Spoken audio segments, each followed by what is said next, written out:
That's how it's gonna be, a little test tube. It's most likely to be a highly infectious virus. 9 steps at a time, Square Station. Smashes it on the sidewalk. Welcome to the Zero Indent Review, a show dedicated to handcrafted studies of genre fiction. I'm author DC McNeil, and I'm joined, as always, by Patrick from A Method to the Madness, a ghostwriter insisting he must finish that project, even though the world has ended. Who's he going to send it to? Well, you never know. Got to keep my skills sharp. That's you got to stay in the lab, brother. You got to keep cooking. That's what they tell you. That's what they tell you. And of course, we're joined as always by Darth, a man writing an adaptation of Station 11 that will one day be crucial to proving his identity. Oh, hello there. From the episode of that we're talking about. Okay. Yeah. Okay. Yeah.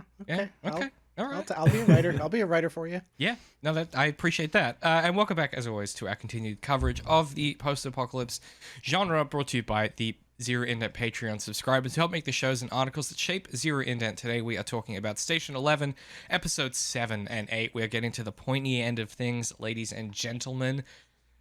Welcome to another deep-fried episode of the Zero Indent Review. We were just saying we're all a bit cooked, so I'm really excited to see how this one goes. Expect this to be punchier than usual, at least. These are...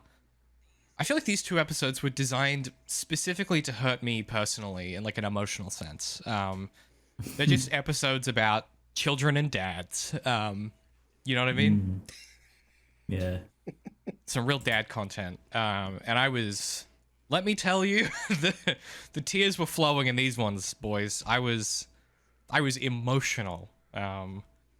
Particularly that second episode. It was just like, every time I was like, I'm done crying, then the next scene happened, and I was like, no, I'm not. So look forward to that. Let's start by talking about high-level thoughts. Are we still on the positive end of things? You guys enjoying these ones? Hell yeah.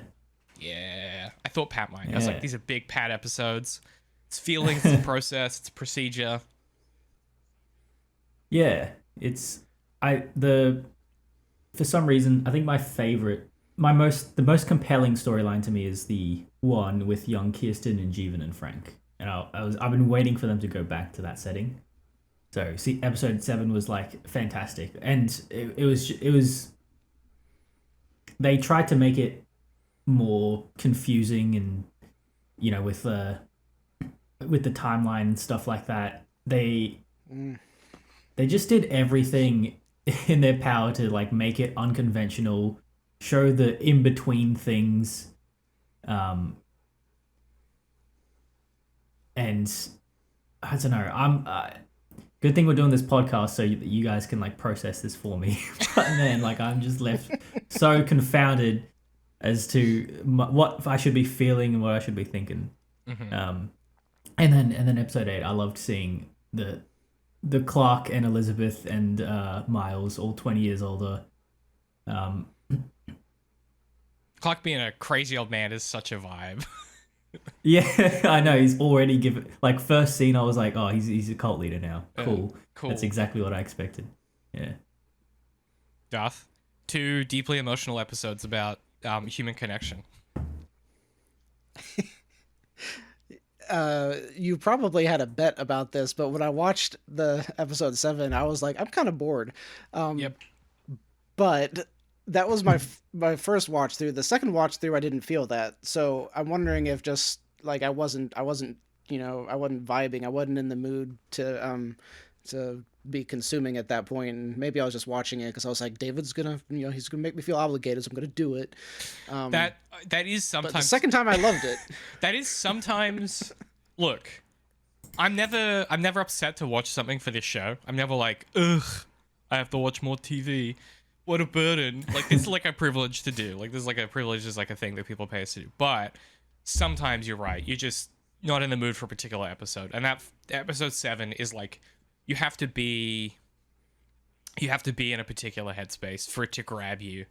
Like, I think that you have to be brought into, you have to be ready to just sit with and be occupying older Kirsten's position, observing all of this. And if for whatever reason that day you're just not in that particular headspace. I just don't think it's going to hit. Is my kind of general feeling. So I think that's like a fair reaction. Yeah. Yeah, and especially with there was, I want to say it was like towards the end of episode 7 when like I could see where it was going before the intruder even got there, and I like straight turned it off, and I was like, I can't take this right now. I'm not into it enough. I gotta wait. And so I went and worked on something and came back like 40 minutes later, and then I was into it. So that was a definitely a good lesson. And I don't know if you saw it. We had a comment from someone on one of the videos when I said, this is an awesome show and you definitely need to check it out. And he was like, I didn't really enjoy it, but I'm going to watch, y'all's review on it and I'll give it another try. And, I responded, this definitely is not for everyone. I know a lot of people that would hate this show because it is a character-driven, slow-paced drama that is not at all what most consumers are used to right now. Mm-hmm. Yeah, I mean, I would say that reaction that's the story of Emily St. John Mandel's critical reception in the book industry, in the publishing industry, is people being like, I don't know, like, this seems interesting, but it's not for me, and I was kind of bored by it, and I don't like it. And then it's about 10 of us being like, this is the best thing I've ever read in my entire life. Could it also be that, and again, we haven't finished it, might be time for it to pull some huge, insane magic trick, but I think another element is perhaps people get the impression that it maybe is sci-fi, and it seems like it isn't. I think that I just want to point out that the post-apocalypse is a science fiction genre. Yeah. It is speculative fiction, but yes, I see what you mean. It's not like you're expecting like a high concept sci-fi framework that just isn't so far here. Because Ozymandias isn't on the moon with his own colony, know, and he's kind of thing. I don't think the spaceman is gonna physically appear in this story. If the whole thing just turns out to be like the whole space thing is all symbolism the entire time, then I could see that turning off a whole lot of people that are coming from what's the show about the robots that they think they're human, Westworld, like people who are coming. Like, you would think Westworld, and comparing it to this, like, you're going to see a huge twist, and, they're real, they're all of this stuff.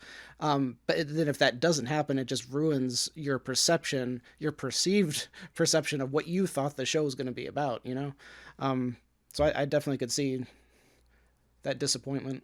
I think part of that comes back to, like, are you engaging with the work in the way that it's teaching you to engage with it, right? We talked last time about, like, this story does a fairly apt job, and I think this adaptation in particular does a fairly apt job of like teaching you how to read it. Like, as you watch it, it's doing things like, Kirsten says really early on, like, the prophet is like, hey, like, what are those tattoos? And she's like, the number of people I've killed. And you both went, I don't know, like, that seems like maybe just a thing she said to try and like intimidate him. And then when she goes off chops and kills all of those bandits, you're like, oh yeah, like, she actually does just have the juice like that. She can just do that. It's a very and you get her constantly talking about knives and stuff in some of those early episodes. It does a good job of queuing up what it's interested in. Very ironically, I want to point out that is not why I was trying to contradict that argument. Oh, okay. My argument was not. I was fully on board that she's killed like 50 people. My point was that she would not tattoo herself to mark the deaths of her victims, because that's not her.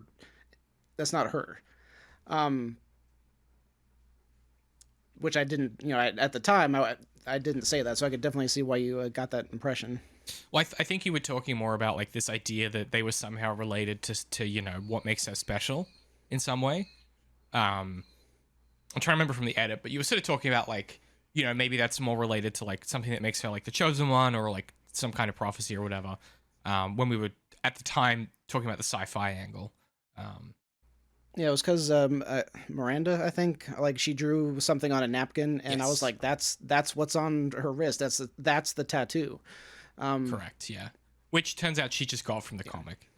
It's one of those like, oh, it's actually not a longbow to draw at all. It's just, it was in the book. You know. But no, I don't. We hadn't finished the show. We don't we don't know. know. She did, listen. Could be alien tattoos. Could be alien tattoos. saying. Could be the cheese, an android who time travels. What if it's just a Westworld spin-off and they're in like a post-apocalypse Westworld, and the only real character is like Tyler or something, the only real person. Oh, Horrible. Please, no this one whole ever thing make is that. just his therapy session. Yeah. That's awesome. Jonathan Nolan pushes his glasses up his nose. Well, the thing you have to understand, boys, it's like, all right, shut up, Jonathan. All right. There was a supercomputer controlling everything the whole time. Did you guys ever watch? This is a slight aside, but I have to get this out of my brain because no one. Every time I say this, people look at me like I have four heads. Did you guys ever watch that? I know what you're gonna say. Person No. of Interest? I know that you and I have had this conversation about 8 times, Pat. Darth, have you ever heard of the TV show Person of Interest? I have. I cannot say that I've seen it though. So the premise is that it's basically like Total Recall, where there's like a big machine that can like predict when people are going to do crimes, and it's a Jim Caviezel joint. He plays like the main character, and it starts as like a procedural where each episode the machine predicts a crime, and then Jim Caviezel goes in and attempts to stop the crime from happening. And sometimes he's too slow, and sometimes he botches it, and he's like an ex-CIA hitman type of thing.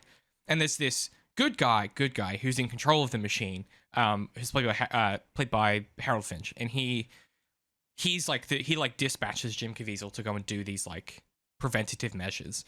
And then as the show goes on, the connective tissue becomes they learn that some of these crimes are being planned by another equal supercomputer that can do the same thing, but it's evil, and its supercomputer power is that it can plan the perfect crime. And so it becomes this ridiculous game of them battling against this other supercomputer controlled by this other, team of guys. And it's such a ludicrous premise that no one believes me it's real. And it went for like 5 seasons. I don't know if you've realized that that's also, and maybe it's what they were parodying, but that's literally a Futurama episode. I wouldn't be. I mean, they were probably parodying Total Recall, but that wouldn't surprise me. But it was like the balls come down and if it turns out that one of the robots was the one who was setting up the whole thing and framing Bender for the murders that he didn't commit, but the robot planned it all so perfectly because he's a robot. They could see the future, so they had to not only defeat the future but defeat the robot who could see the future. And it sounds so familiar to what you were just describing. I'm wondering if they were playing off of that. Good lord. Yeah. I guess what I'm saying is it was not a good television program, I think is maybe my point. Anyway, Person of Interest.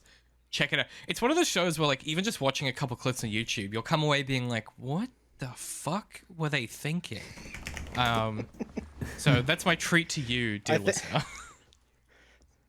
The funny thing is, I think I remember that name because of the jokes going around that, because he was the same actor that played Jesus in Passion of the Christ. Yes.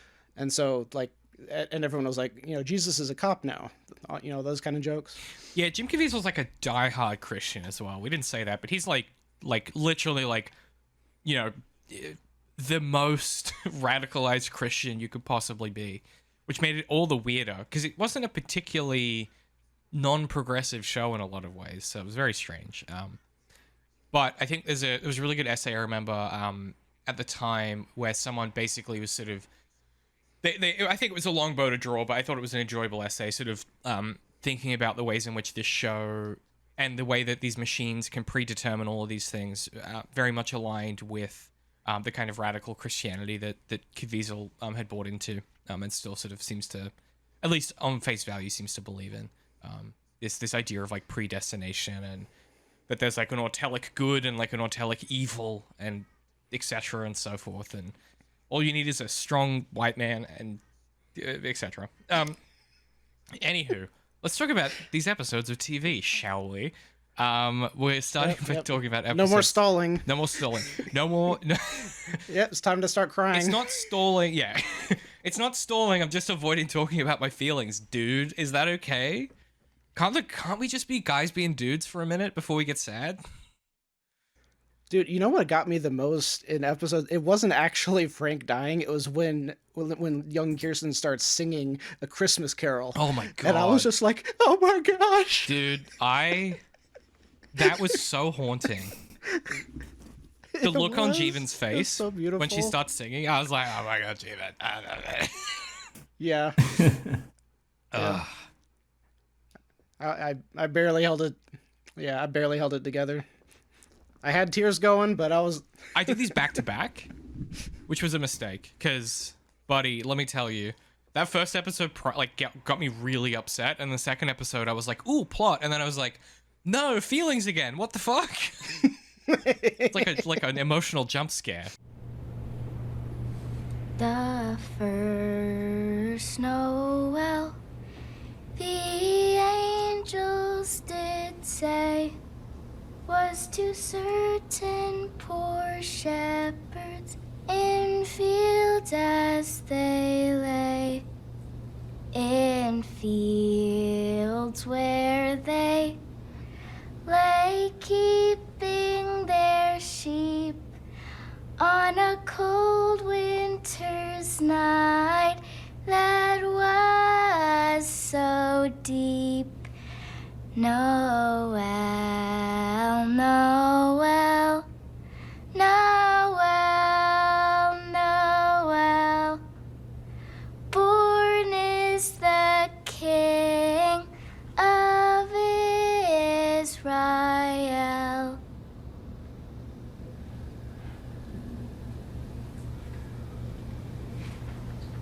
Thanks.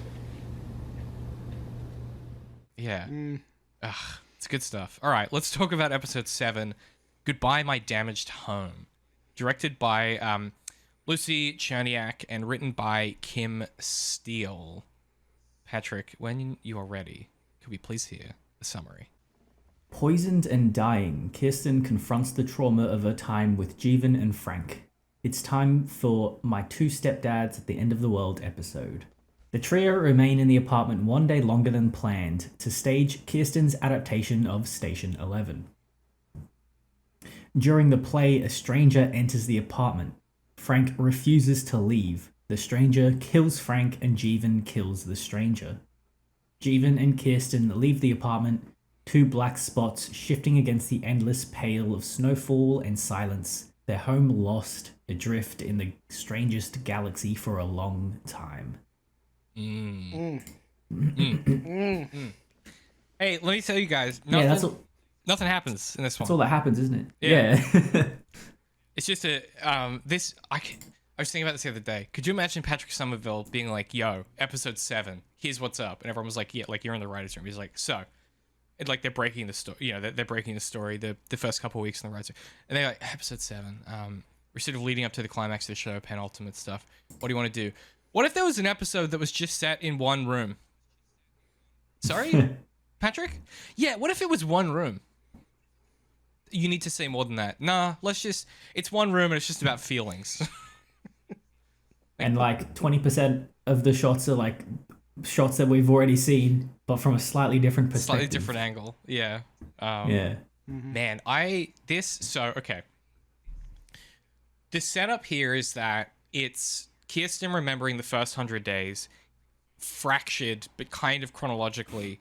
But adult Kirsten is able to interact with her younger self and no one else. And so it produces this really interesting version of subjectivity where, and I think there's an essay in this about how this episode of TV, I think most closely produces the ability that fiction has to place you within someone's subjectivity.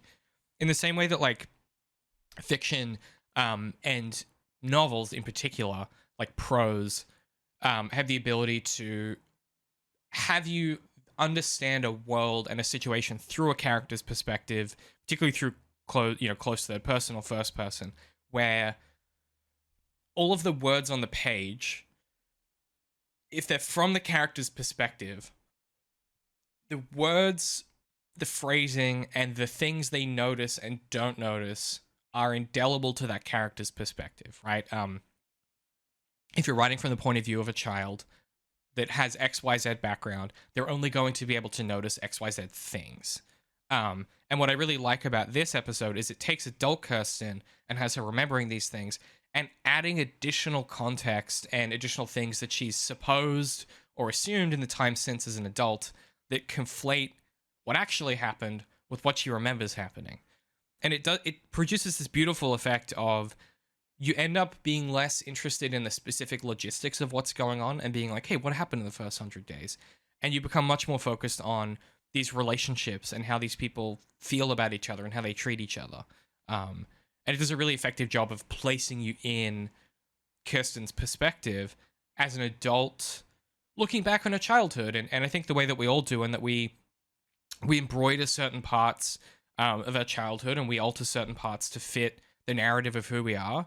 And then there are certain parts where we just remember them so vividly because there's such attention or trauma or specificity to particular moments. And I adore this entire episode for that reason. I think it's so unconventional. And much like the Miranda episode, another TV show would just not bother doing this. They'd be like, this is extant material. But for a show like Station 11, this is the heart of the project. I really like the shot of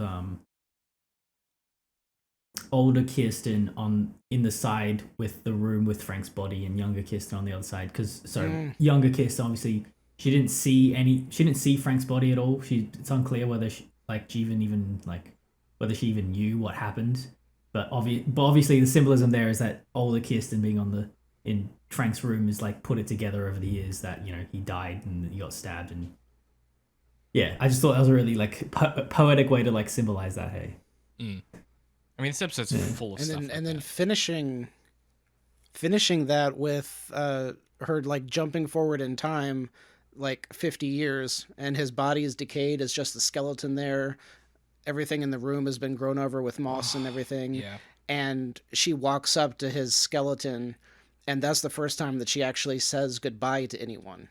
Like she said that at some point earlier in the episode, I think, that like her biggest regret or something is she never got to say goodbye. She didn't get to say goodbye to Arthur. She didn't get to say goodbye to her parents, to her little brother she never met. She didn't get to say goodbye to anyone, and that's like her ghost, right?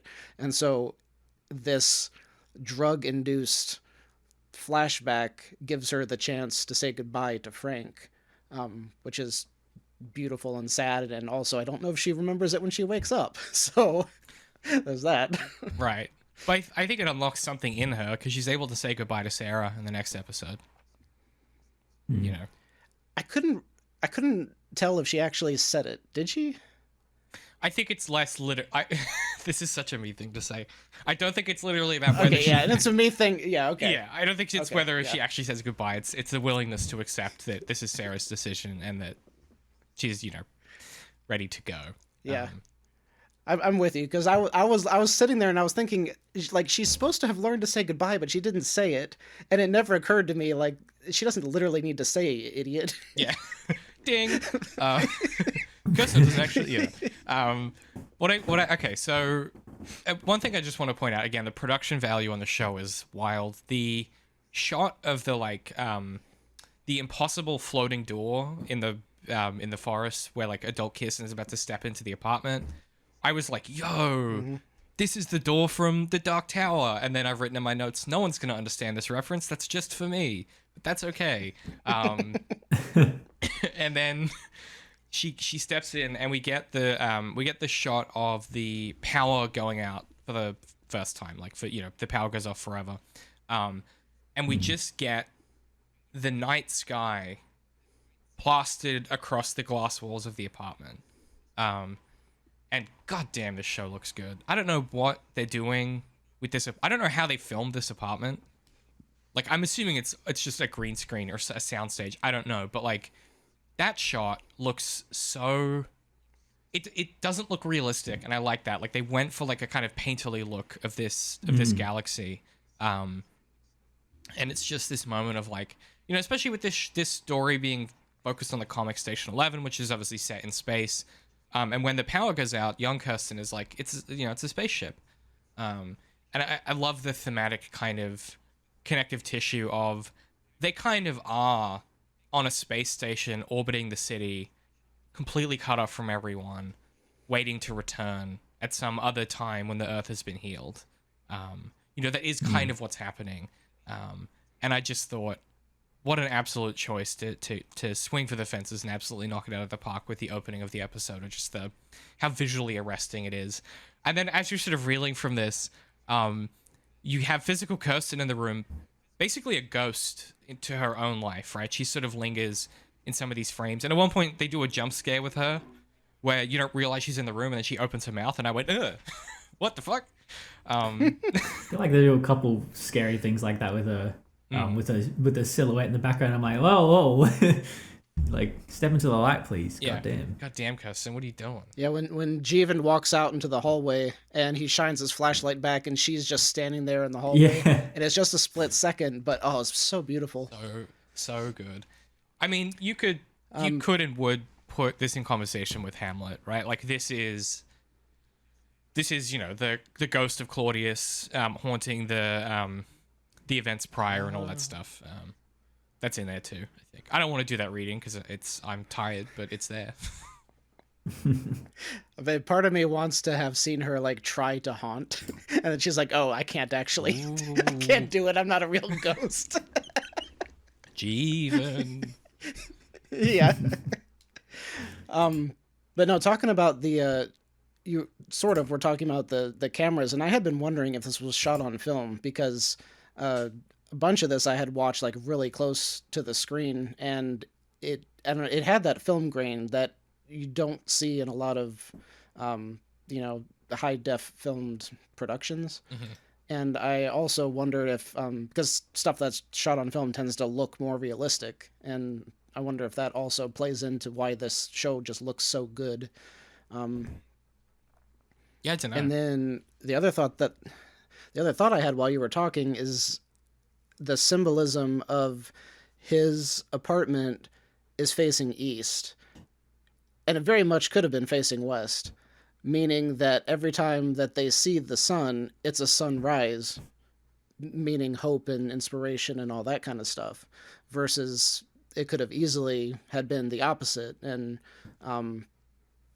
been a much more kind of depressing, somber kind of light tone every time that they're in the room. Mm-hmm. Yeah. And who gets the compass that faces east? Frank gives it to Kirsten, I think. Oh yeah, right. So there you go. Yeah, it always faces east. And like this show is ostensibly like, I think this is like a really hopeful show. I think like, I'm not sure that we quite have landed on that until we get to like the conclusion next episode. But like, I don't know. Like my feeling is like they set out to make a show that goes, hey, people like these really complicated, like messy things, but like ultimately they want to do right by each other. Like, I think it's like a big through line throughout this. In particular, the moves they do with Arthur next episode, I thought were fucking genius. I was like, these are such good adaptational changes. Well, I mean, to embrace that point, when Jeevan is confronting Frank about the drugs, he literally says, "We have a kid now." Yeah. It's like, well, yeah, like we do. And like, also... Frank, yeah, we got to talk about Frank for a second, man. So Frank has some kind of hip leg injury thing, and it's interesting. He's a ghostwriter, like we've already talked about. And 10 months before the end of the world, he starts doing heroin, which that's bad timing. You would want access to heroin if you're a heroin addict, is my feeling. And the way he justifies it is that it's the only way that he can keep writing. And we kind of go through the process of basically from Christmas, which we know is like about 20 days after they get locked in, to the sort of 100-ish, a little bit after 100, about 110 days when they leave. And yeah, Frank basically argues that, like, the heroin is what, it's not his hip that pushed him to heroin. It's that, like, he's lost whatever thing that he had, whatever, like, juice he had that let him do this ghostwriting. And the only way he can work now is with heroin, which is interesting. The tone of the argument between them is interesting as well, because, like you said, Pat, you know, Jeevan's like, we have a kid now type of thing. But also, like, I don't know, do we believe Frank? Like, where do you guys land on this as, like, as an argument, I guess, in that, you know, he talks about that he's lost his ability, and he ghostwrites, right? So he's writing other people's autobiographies. And then you contrast that with The End of the World. He's reading Station 11 with Kirsten, which is this, like, deeply personal work by Miranda. And Frank feels like he's lost whatever ability he once had to do these personal artistic works. And so I can't tell if he's reacting to The End of the World in this argument and framing the heroine that way because he's just, like, in that headspace, or if that's actually something we're supposed to, you know, do we, like Jeevan, believe him that it's not about his hip and it's about this loss of this art or something? Well, I think it's interesting looking at his performance, because I feel like he doesn't change that much from when we first see him, and then, you know, cut to any time post The End of the World. He behaves kind of the same, and I feel like that sort of indicates that, you know, some sort of depression, pretty much. Like, I think the End of the World is like, I don't know, it's just like one thing among many for Frank. And you know, I think, like, the heroin was, like, just a symptom of that depression. Right. If it wasn't heroin, it would be something else type of thing. Yeah. And I think it can be about the hip and about everything else. Like, you know, that's a pretty, because, you know, supposedly the reason, like, he was a journalist. He was, you know, traveling abroad. You know, he was in Sri Lanka and he got blown up. You know, supposedly he had quite an exciting career. Having to stop that and be a ghostwriter, you know, writing someone else's autobiography from your home, like, that's, in comparison, that's pretty dull.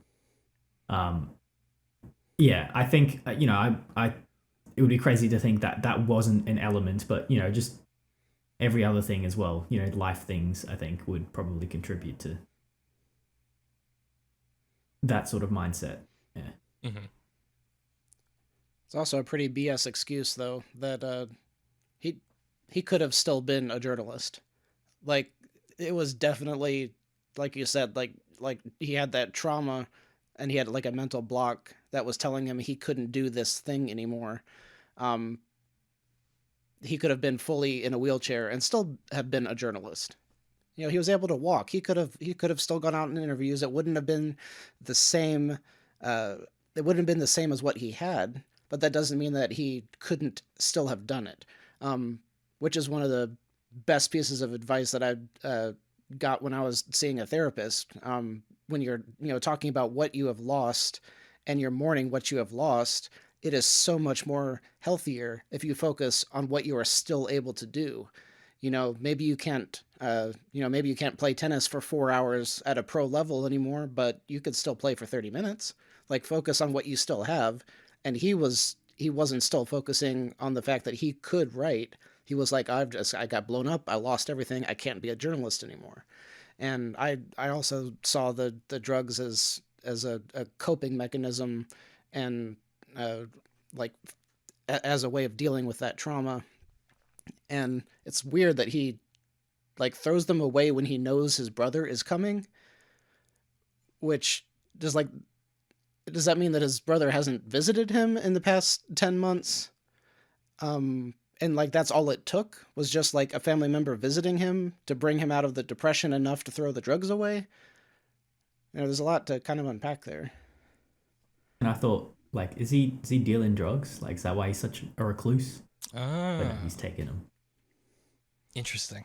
Yeah, I also wonder if he's been talking to Sia while Jeevan's en route, and she said something that has prompted this realization of like, oh, I got to get rid of this stuff. Yeah. Also, personally, I would have kept the heroin. I feel like the end of the world's gonna be really boring. Like, you may as well just have it just in Yeah. case. Like, Well, at that point he didn't know though. All he knew was Jeevan was coming up to, for some reason he didn't know what. I'm actually Sia told him, but I don't know that he believed her at that point, did he? no, I Because don't he was think on the so. phone with her when he. Yeah. Yeah. I think it's that thing of like, he knows that Jeevan is going to be judgmental about everything he does because that's like Jeevan's defense mechanism, because Jeevan feels like that Frank has had this much bigger life than he has. And Frank does not feel that way anymore. And so I also suspect it's just like, it might just be a dimension to their relationship as siblings too. That it's like, well, if there's a chance that he finds this stuff, I'm never going to hear the end of it. You know, that sort of thing.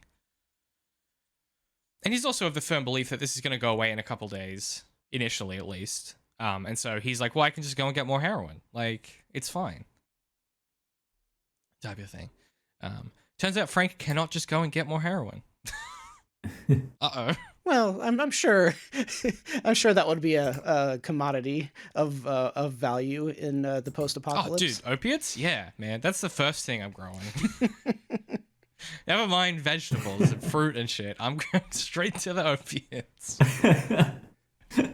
Yeah, I was just talking with one of my friends, and we were talking about the post-apocalypse because I've been talking about it with everyone, and she was like, yeah, one of my prepper friends like has his own bunker and everything, and he will not shut up about vodka and how much he says I need to buy vodka because that will be like the tool of trade after everything crashes. So funny. Vodka's so easy to distill. I just don't think that's true. I feel like whiskey maybe, but like vodka and gin are like the easiest things to distill of like the hard. Anyway, that just seems wrong to me, but that's fine. Yeah. Oh, before I get distracted again, because we're talking about how Frank feels like maybe depressed and disassociated, did y'all notice the telescopes? Yeah, he's got like 5 or 6 telescopes that are sort of lined up against one window. Pointed at what? Pointed at what? I don't know. They are all pointed down. Oh, my boy's And spying. if I recall correctly, that's where the Ferris wheel was when the plane blew it up, is just like smack out his window, right? So if you combine like the depression and the disassociation and all of this stuff, I think it's supposed to paint the idea that not that he's like perving, but that this is his trying to connect with people, right? Yeah, I buy that. I think that's like probably right. Interesting. Yeah, I did notice that this time, and I went, oh, that's, interesting. I also like it was one of those things I wrote down. I didn't have any like notes about it, but yeah, again, the little details and the decisions they make here, and the fact that actually, this is a question I have for you guys. Why is everything in his apartment like labeled with sticky notes? Did y'all notice this? Is it? No. Oh, I was about to say that it's a writer thing, you wouldn't get it, but then I was like, oh, that's insulting. It might legitimately be him plotting stuff out, but it just was weird. There's like one window that's covered in stickies. All of his kitchen cabinets have sticky notes on them. Yeah, I did not take that as like a labeling thing. But that was a the board that what's his name talks about in Save the Cat. Like that's what I was imagining is it's this guy boarding out his ideas and stuff. That was my assumption too. Although Jeevan does ask him something about like the food, and so it made me think that Frank was the one who calculated out the food, and maybe those sticky notes, some of them, at least the ones that were like on the cabinets next to the fridge or whatever, like maybe those were tracking food or something. But I could see the ones that are on the windows and other places, I think those might have been story, related to his book. Yeah. Or to your point about like him connecting with people, maybe he was like taking notes on like stuff that he saw or like recurring like things out in the world through the windows. Which really, I've got a lot of regrets of what they didn't do with this character, because like he gets angry and like is yelling at Jeevan saying, I can't write. I can't make up stuff. I can only write what I'm given. And I'm like, you could literally document the end of the world so that any survivors would know your journey, which is kind of the same thing you're doing when you're writing these autobiographies. It's just you're autobiographing yourself and Jeevan and Kirsten. And that would give him the motivation that he needs to get out of this depression that he's been in. And all of this would be a very natural character arc from where we see him do the rap, and we see that he is starting to come out of his shell. He's got this family now who are there, and he is evolving, growing as a person. And then at the very end, it's all thrown away. And he's like, no, I'm not leaving. I'm going to be the same person I've always been. And I hated that. I was like, I wish that he had made the decision to leave, that he's going to write his book about their life moving forward. And then it all gets taken away from him. And then it's sad in an extra sad way.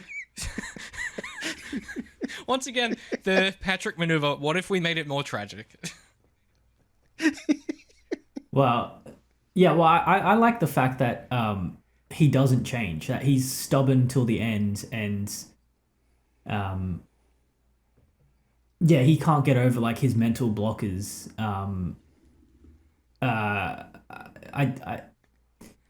Yeah, I don't know. I think it does make it more tragic that like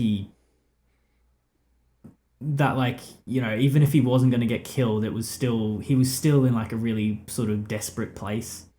Do you think that's an ongoing theme in this story, that like Arthur doesn't grow to the point where he's able to have successful marriages, and you keep naming characters and none of them are growing beyond the trauma or beyond their own issues, right? And what you said about looking at the like people for inspiration, David, I was thinking as well, if you're ghostwriting someone like an autobiography, that's the sort of inspiration you need to capture, is like sort of like candid, voyeuristic observations of people. So I feel that does fit into like, if he's like, oh man, I got to make this autobiography, raw and real and stuff like that. Let me just spy on some people when they don't think anyone's looking. Which ironically is what Jeevan did for a little bit, I think, because we get the implication that when he's like, he basically did like internet journalism, but it sounds like maybe he was just like a paparazzi or something. But I also think like I also wonder I guess two things, right? First of all, I think the question of like, is this show centrally about people that can't get over these traumas and these blocks? What I would say to that is like, first of all, I remember Damage. Second of all, I think that there's a larger question here, which is, it is about that, but I think what the show is trying to say about that is that these things can either destroy you and keep you leashed to these traumas by way of either ignoring the fact that they're there or being obsessed by them, or you can look them in the eye and you can do what Kirsten does in this episode and do the work to like confront those big scary ghosts that animate you, and find ways to work through them and find ways to make new and varied meanings from that trauma. And the way that you do that is by reflection and by art and by creating things. This whole time that Frank is stubbornly working on this manuscript for a person who's probably dead, Kirsten is adapting Station 11 into a play, right? Like she's making stuff, and she's an actress in, in the contemporary setting of this story. I think that it's, it's thinking a lot about like how does art help us mediate trauma and work through things, and where does it maybe fail us in Arthur's case. And in that next episode in particular, you get a really compelling argument between Clarke and Arthur about like a thing that ostensibly Clarke used to believe that he's now completely lost sight of, and that there are ways that you can come back from that, and they're not pretty. And trauma isn't a pretty thing, and it's not easy to work through, and it has ugly outcomes and looks ugly. I think there's a willingness to look the bad stuff in the eye that this show has, and say, hey, maybe it's not bad, maybe it's just a thing that you have to work through, and that sucks, but maybe that'll make you more kind in the end, and more empathetic, potentially. Mm-hmm. I've written down here, the recipe to eggnog is pour whiskey into eggnog, which is hilarious and true. That is how I also make eggnog. Then, we've talked about it already, but Kirsten singing the first Noel. Oh my god, dude. Like, ugh. I was bawling my eyes out. And I love that in this entire episode, Jeevan is just an absolute mess the whole time. There's never a moment where it feels like he has his shit together. Even when it does feel like he has his shit together, he's talking to his dead sister and taking instructions, for like having entire conversations with her. Just delightful. Next thing that I then have is we've already touched on it, but Frank does his he loops some voice recordings he has and does a flawless rendition of Excursions, which I thought was really fun. And I was like as it started, I was like, is that a Tribe Called Quest? And then it kept going. I was like, that is a Tribe Called Quest. That's fun. The most like, tell me that you grew up in the suburbs in America type thing. I loved it. And yeah, so Jeevan... I've never heard that before. I've never heard that song before. Oh, really? I didn't know. Yeah, I was about to say, I'm much less impressed. I was thinking he had just like improv'd it. Yeah. Well, there you go. That's... I guess you guys aren't hip hop heads. So that kind of makes sense. Yeah. No, it's a. I wouldn't say it's a classic Tribe Called Quest song, and it's probably the kind of thing where they chose something that they knew they could get the rights for, because it's not that well known. So, I'm not that surprised. I was gonna say, it's nice to see Frank have some life in him. But he loves it. Like that was a nice moment. Yeah. And I like that the little detail of like meeting in the kitchen in 5 minutes, like that there's this sort of decorum that they've all developed.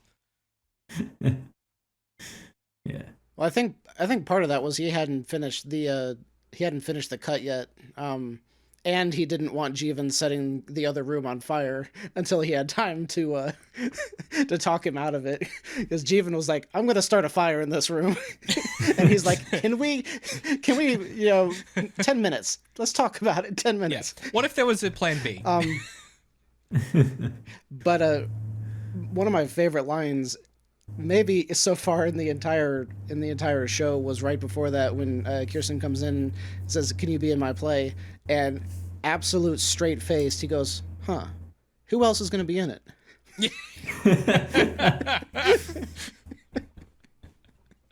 It is pretty good. Yeah, it's pretty good. And she's like, "So far, just you." It's very good. Also, like, this kid actor, man, fucking killing it. Oh yeah, she's so good. I like how Frank also lights up when he finds out he's going to be the lead. It's like, oh, me? I love it. She's like, yeah, I almost cast you as Lonergan, and like, there's a flicker of like, oh, thank God, like, oh man, yeah, it's so fun. This episode, there's such a warmth to this show that is so refreshing. Like, and I think that's part of why I was so emotional throughout these two episodes, is like, there's just a willingness to be like, to show us people being kind to each other, even when they're mad at each other, or even when they don't want to. The there's just such a warmth and empathy here that I think is like kind of rare in the way that this is able to execute on it. Like, I think a lot of shows are like, they can be nice and they can be like about nice stuff, but this really does a good job of going, even in these most dire of circumstances, people can still choose to be good to each other, you know? Yeah, that's isn't that like so consistent with every like post-apocalypse dad looking after a kid story? That most of the time they don't have time for kid shit or feelings, but you know, every now and again you'll be like, oh, you know, I do love you, you know, I'm not so bad, kind of thing. Show a bit of warmth, show a bit of feeling, and then go back to being gruff and stoic, and then so you savor those little moments of warmth. You're like, so cute. There's this moment in one of the really late seasons of The Walking Dead where there's a character who, like, she essentially completely insulates herself against like any interpersonal relationships, and eventually it's of all characters, it's Daryl who like cracks the ice and manages to like have some warmth with her, and they have this great scene where they're having a conversation about like her past or whatever, and she has this line that like is just seared into my memory, where she's like, I've never told anyone that before, and I'll never tell anyone that again. I was like, yo, like that. And it was such a moment of warmth. And then she says like, thank you for not, you know, letting me, you know, be alone or whatever. And I was like, like, it was one of those like, this pretty bad show. I'm like getting teared up. Yeah.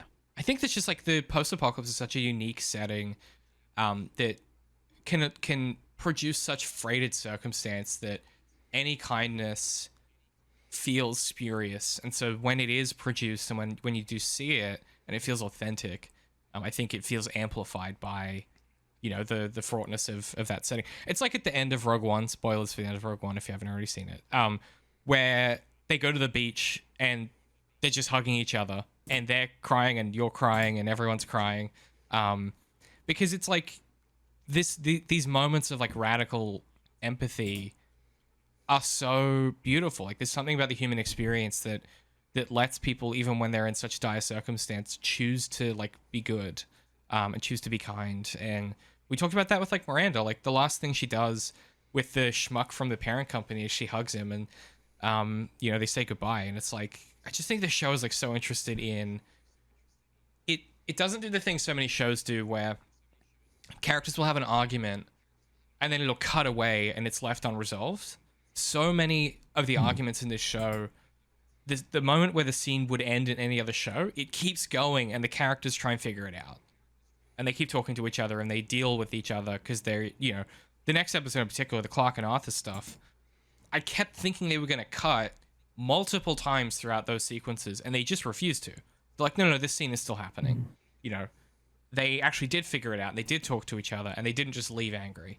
And I really like the willingness. That's what I was talking about before with like the willingness to look the stuff in the eye. I like that they're willing to go there. And yeah, give us like what it's like to have like a realistic argument with someone where it's like, well, if you've known this person for 20 years, you're not going to yell at each other and then storm out of the room. You're going to be like in the middle of an argument and then try and attend their position and try and understand where they're coming from, right?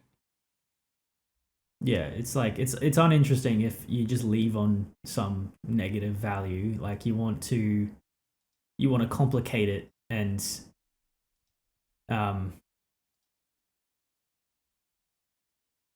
yeah, I don't know. You just want to like have your characters like, you know, say enough to give the impression that like, you know, they are people with nuance and can understand that and be self-aware and understand that like, you know, what they're saying has the opposite position as well, and you know, they can understand you know, different perspectives despite, you know, them feeling the most strongly about one particular perspective. You know, just be real people essentially. And yeah, I feel like a lot of the time, like the performances that the actors give in this show are meant to convey that. Like they're always conflicted about some position they have, some feeling they have, because they also know that there is this other side to it. Yeah, and yeah, that's most strongly expressed in that argument in the next episode as well, I think. Yeah. Something I think is worth pointing out is that what the show is showing is the proper way to be a human, and what all of those other shows do that you talked about where they cut in the middle of the conversation is what like so many actual humans do. Like at least over here, like one of the biggest pieces of advice you'll see given to married couples is don't leave the room angry, because so many couples have an argument and literally leave the room mid argument because they can't they were not taught to communicate through struggle. And so all of the shows that cut in the middle of the argument are quote unquote realistic, at least from what culture we have over here. And so to me, when these scenes are playing out in full and they're talking through arguments, part of me is like, you don't see that. That doesn't happen in real life. Like that's what it's supposed to be.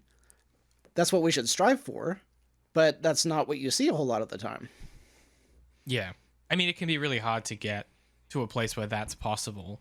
I have vivid recollections of one particular ex where, like, I literally had to say to her multiple times, like, we have to be able to have a fight. Like, if we're having a fight and you just stop talking to me and you ignore me for 2 days, we're never going to be able to work anything out. Like, you have to keep this. You can't just leave because we had a fight. Like, we need to be able to figure stuff out. Otherwise, what are we doing? That ultimately was a pretty toxic relationship in the end anyway. But I just remember thinking, like, you know, conflict's really hard. And, like, avoiding conflict is such a comfortable thing to do. Because it's messy and it's gross. And it's, you know, a thing that we, like, generally don't enjoy doing. And I think people that do enjoy it are psychos. That's, like, crazy to me. But, you know, it's important. It's an important thing to do. It's, like, valuable. And, man, the argument in the next episode, I'm so excited to talk about because I love the way that, in particular, Arthur has such an interesting affect when he's arguing with Clarke, where he's kind of like, he like knows where Clarke is going to go with his argument. And he kind of acts like a little bit like a kid where he's like, no, like, don't, like, come on, man. Like, no, like, don't say that. Like, come on, dude. And it's really fun. That's what I was talking about. Like people are smart, like and complex. They know like the counter argument to an argument that they're saying as they're saying it, you kind of thing, you know, like that's, and some people are just more, you know, wear their emotions on their sleeve more like Arthur, and you know, he knows the argument that's about to be said against him and he's like, oh man, I don't want to hear this. Yeah.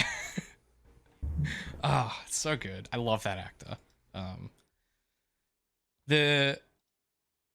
Okay, so then I guess the big plot architecture here is that Jeevan is pushing him to leave because he's concocted this plan that he has invented with himself, but he thinks he's talking to Sia, and he's going a little bit crazy. And they're going to run out of food. So the plan is basically they're going to leave, and Frank doesn't want to come with them. He's refusing to leave, or he kind of knows that. In the end, he sort of says the reason that he won't leave is that he knows Jeevan can only really take care of one of them, right? And he's sort of, Frank is basically saying, like, I'm sacrificing myself so that you can take care of Kirsten, kind of thing. And there's this really freighted conversation between Jeevan and Kirsten where it's the night before that they're going to leave, and Kirsten insists they stage the play, and you know, Kirsten and Jeevan sort of have this little conversation, and she asks Jeevan what he would have done differently, and he says, I would have made the choices I wanted to make, you know, which, you know, lends to this thing we've talked about already, which is that in some ways Jeevan's life is a series of exercises of him never quite getting his shit together and everything always kind of being out of his control. And then Kirsten says, when he says, "What about you?" She says, "I'd say goodbye to Arthur. I didn't get to say goodbye to anyone." And boy, that's when Jeevan decides that he's going to open the door to go and investigate and just see what's going on, which he does. And he finds like another apartment where someone's been playing a piece of piano music, and on the front of the sheet music they've written "It's impossible." And I just like this idea that everyone has turned to art at the end of the world except for Jeevan, kind of. And yeah, that's when Frank gives Kirsten the broken compass, and he says, "No matter how you stand, it tells you you're looking east. Jeev just made me think of it. And that day when you were looking at the sunrise, that was a good feeling." On the note of sort of eastern facing. And then, yeah, we can talk about the play in a second, but that's the big plot thing is like, will they leave? Will Frank go with them? And will they stay back to stage the play?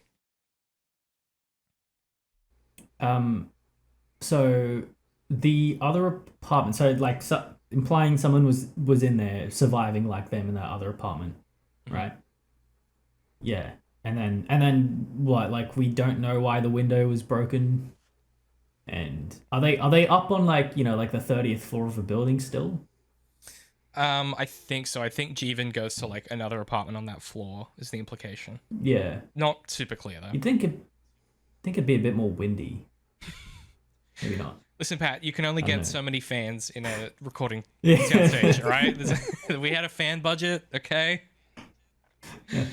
Yes. Well, yeah. Well, I mean, it's so random, like, but it's on par with this show. It's just like a setting that just like raises so many questions. Is like, did that person like jump out the window? Like, what was going on there? It's just like a side detail that it's like, oh no, that's just texture. Like, don't worry about it. Yeah. And I love the idea of them trying to learn this piece of, like, play this piece of piano, and then just being like, fuck, it's impossible. Like, that's so fun to me. That's what I was just looking up because I didn't have it saved.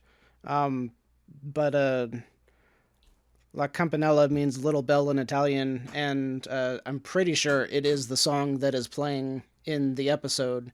And you keep hearing like normal piano stuff, and then the right hand darts out and goes ding on the high notes. Yeah. And it is so fast that apparently it is one of literally the hardest piano pieces ever written.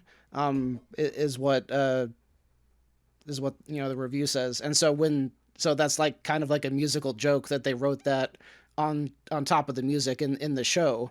Because in real life, it is like the most difficult thing ever written. That's fun. Yeah, that is fun. This guy just tried to jump straight to the most difficult music piece. Yeah, it's real like, learn chopsticks first, brother. Like, come on, what are we doing? Yeah, it's like, oh, it's the apocalypse. I got time, and then chooses that one. That would be so funny if at the end of the world you're like, let me learn. Like, what am I going somewhere? Like, get someone to be? Mm-hmm. And so I thought that song was going to really tie into like a theme or something, which is why I was looking it up. But I really couldn't find anything aside from the difficulty joke there. It did have me wondering how far away that was physically, because you would think they would have heard the piano music if it was on the same floor. So, and there was no body in there that we saw. So I kind of wondered how long they had that radio sitting there, if that sentence makes sense. Yeah, I don't know. And the other thing you have to remember is like, how do I explain this? Kirsten wasn't there, and this is her flashback. So she's put this moment together, presumably through context cues and conversations with Jeevan. So she's missing detail. And like, if you think about Jeevan inventing it. Yeah, or inventing it. If Jeevan's an adult telling this to kid Kirsten of like, oh, like, what did you see when you went outside? The thing he's not going to say is, oh yeah, the body of the guy was on the kitchen counter where he blew his brains out or whatever. Like, he's going to excise detail that he thinks might upset a kid. And so you get this half picture of what happened. And the fact that he literally is contemplating stepping out of the window. Yes. which is interesting. I mean, it makes sense, and also like he's a bit crazy at the moment. You know, Jeevan's a little bit on the edge in general. Well, since this is her fever nightmare, I would think that the interpretation would be that she knows he is going to abandon her. So in her dream, she's picturing him already thinking of abandoning her. Yeah, I like that reading a lot. I like that a lot, yeah. Plus, like, something we haven't said, which I think is probably important, is that adult Kirsten chooses to stay to watch all of this. So very early on, she says to kid Kirsten, where's the cure? Like, where's the antidote? Yeah. And it's in adult Kirsten's jacket. And increasingly as the episode goes on, kid Kirsten starts to worry. She's like, why are you still here? Like, and adult Kirsten's like, don't worry about it. Like, it's fine. Like, it's going to be fine. And so she kind of, she gets to soothe and like, help her younger self deal with this most traumatic thing ever that has ever happened to her. And in doing so, helps heal her own trauma. But she actively has to choose to stay and address it. And I think that's why this episode works so well, is that it's Kirsten saying, like adult Kirsten saying, I am choosing to deal with this trauma. I'm actively deciding that this is something I'm willing to look in the eye and address. And, you know, she does. Like, she stays with her younger self the whole way through. Like we said, there's a few jump scares where she starts talking in the middle of a scene and you're like, like, I didn't realize you were there. And yeah, this kind of mounts to the conversation where, so Frank basically resolves to stay at the apartment, and he's in the process of talking Jeevan into this, and he has this monologue toward the end just before they do the play. And it's during the play, I beg your pardon. And this is Frank's monologue at the end of the scene where he says, this is from Station 11, this strange and awful time was the happiest of my life. You're the only friend I've ever had. You're going to die and I can't stop it. That's true for everyone. And then they're doing this scene. It's Frank's death scene, just as the camera cuts to the reverse shot and there's a stranger in the apartment, because of course Jeevan's opened the door. And, you know, the guy's like, you know, I live here now. And Jeevan's like, yep, no worries. Like, we're already packed. Like, bet. Like, we're out of here. Like, no worries. And Frank is like, and I love how casual they are. You can tell this TV, I've said this a few times, but you can tell a TV show's written by a millennial because characters will end sentences with man that shouldn't. Where they're like, no, like, it's cool, man. Like, we'll go. Like, don't anymore, man. And then Frank's like, nah, I'm not going anyway, man. Like, you know. I'm so guilty of that. Oh, it's a very like it's a very this show thing to do. I think it's also it's a thing for strangers, as a way of addressing someone when you don't know their name, and you just end up throwing in words like that. Yeah, totally. I mean, in Australia it's mate a lot of the time as well, which I think all of us at some point when we're younger were like, I'm not gonna say mate because that just like is like it's really. But then like the older you get, the more it just starts to happen to you. It just infects you. Yeah. I gotta tell you, my I don't know if I don't think I've told this to you yet, but my biggest disappointment out of knowing, I guess both of you, is that you do not say the phrase "no worries, mate." That is the one reason I wanted an Australian friend, and you don't do it.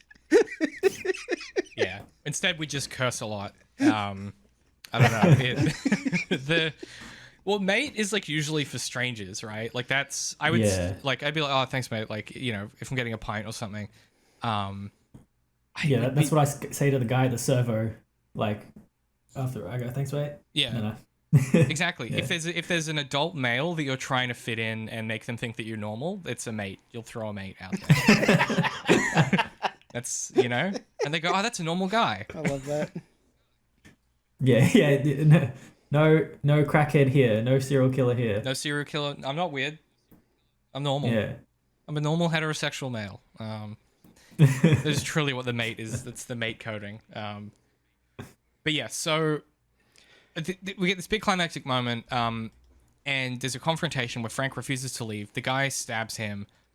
Jeevan gets into a scuffle with the dude, and in this scuffle, kind of kills this guy. You know, the guy clips his head on the side of the marble bench top and dies. And Well, Frank Jeevan whacks him a few times as well. he does. To be fair. Yeah. Listen, self-defense. You know, I get it.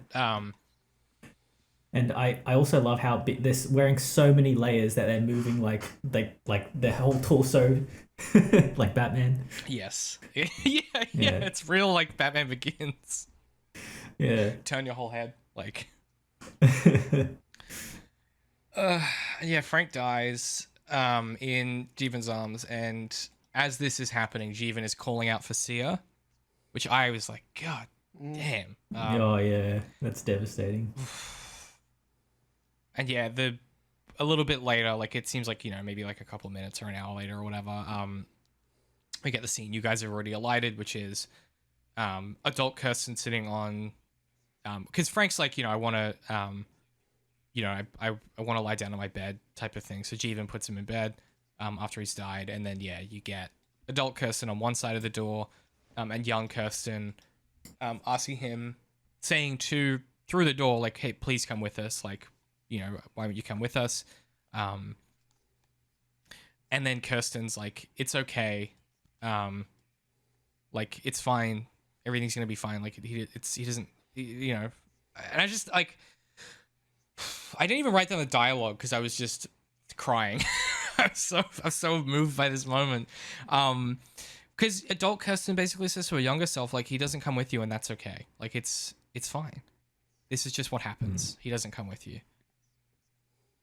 It's I can't quite put my finger on why it feels so raw, and maybe just like the unresolvedness of it. Because I feel like that is like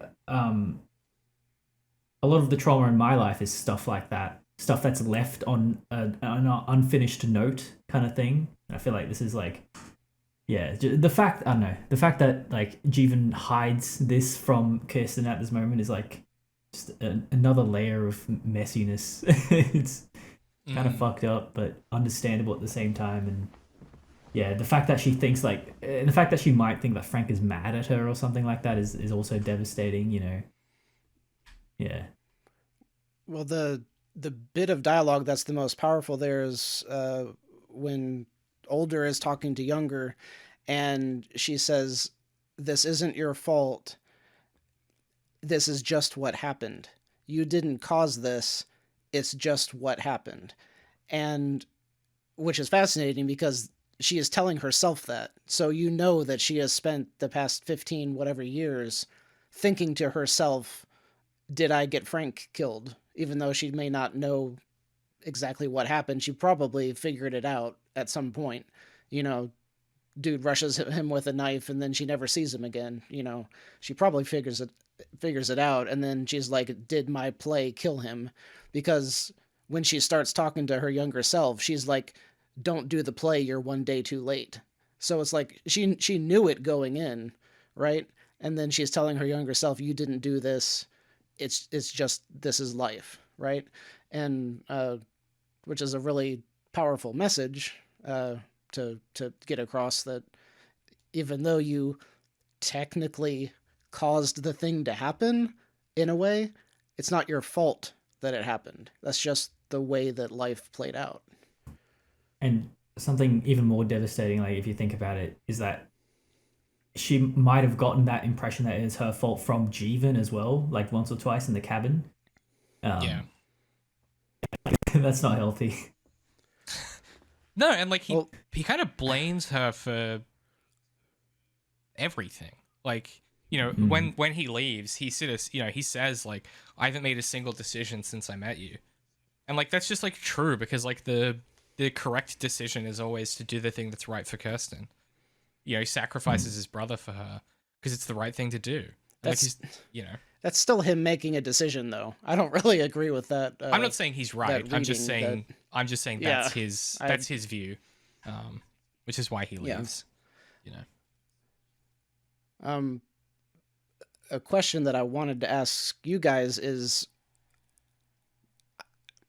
the way that this played out was confusing because I think Frank never ever was going to go with him. And the guy showing up with a knife is not what maybe like changed his mind, which is one way you could read it. I don't think he was ever going to go with them. So then one of two things would have happened. That man still would have shown up and tried to get into that apartment, and Frank still would have died. Or two, the man still would have shown up potentially outside and attacked Jeevan and Kirsten directly. So that confrontation still could have played out in different ways with either the same or potentially worse results. And Frank still would have died if he stayed there because he would have starved to death. Yeah. I mean, yes. Like, I think that's like the point, right? That's why adult Kirsten says to younger Kirsten, like it's fine. Like, this is just what happened, you know? Yeah, I guess we skipped over the part where they're talking in Hindi, and Frank says, "I'm staying here because the only way that you will have someone is if I stay and she goes with you." Yeah. Well, he specifically says, like, you can only take care of one of us out there. Basically. Isn't that right? That's right, isn't it? Yeah. It's not what he says, but that's what he meant. Yeah. Well, I mean, like, the implication is, like, Frank does need a lot of help, like, and he, you know, as Kirsten's a kid, it's like you can only really raise her. You don't have the capacity to look after two people that are reliant on him.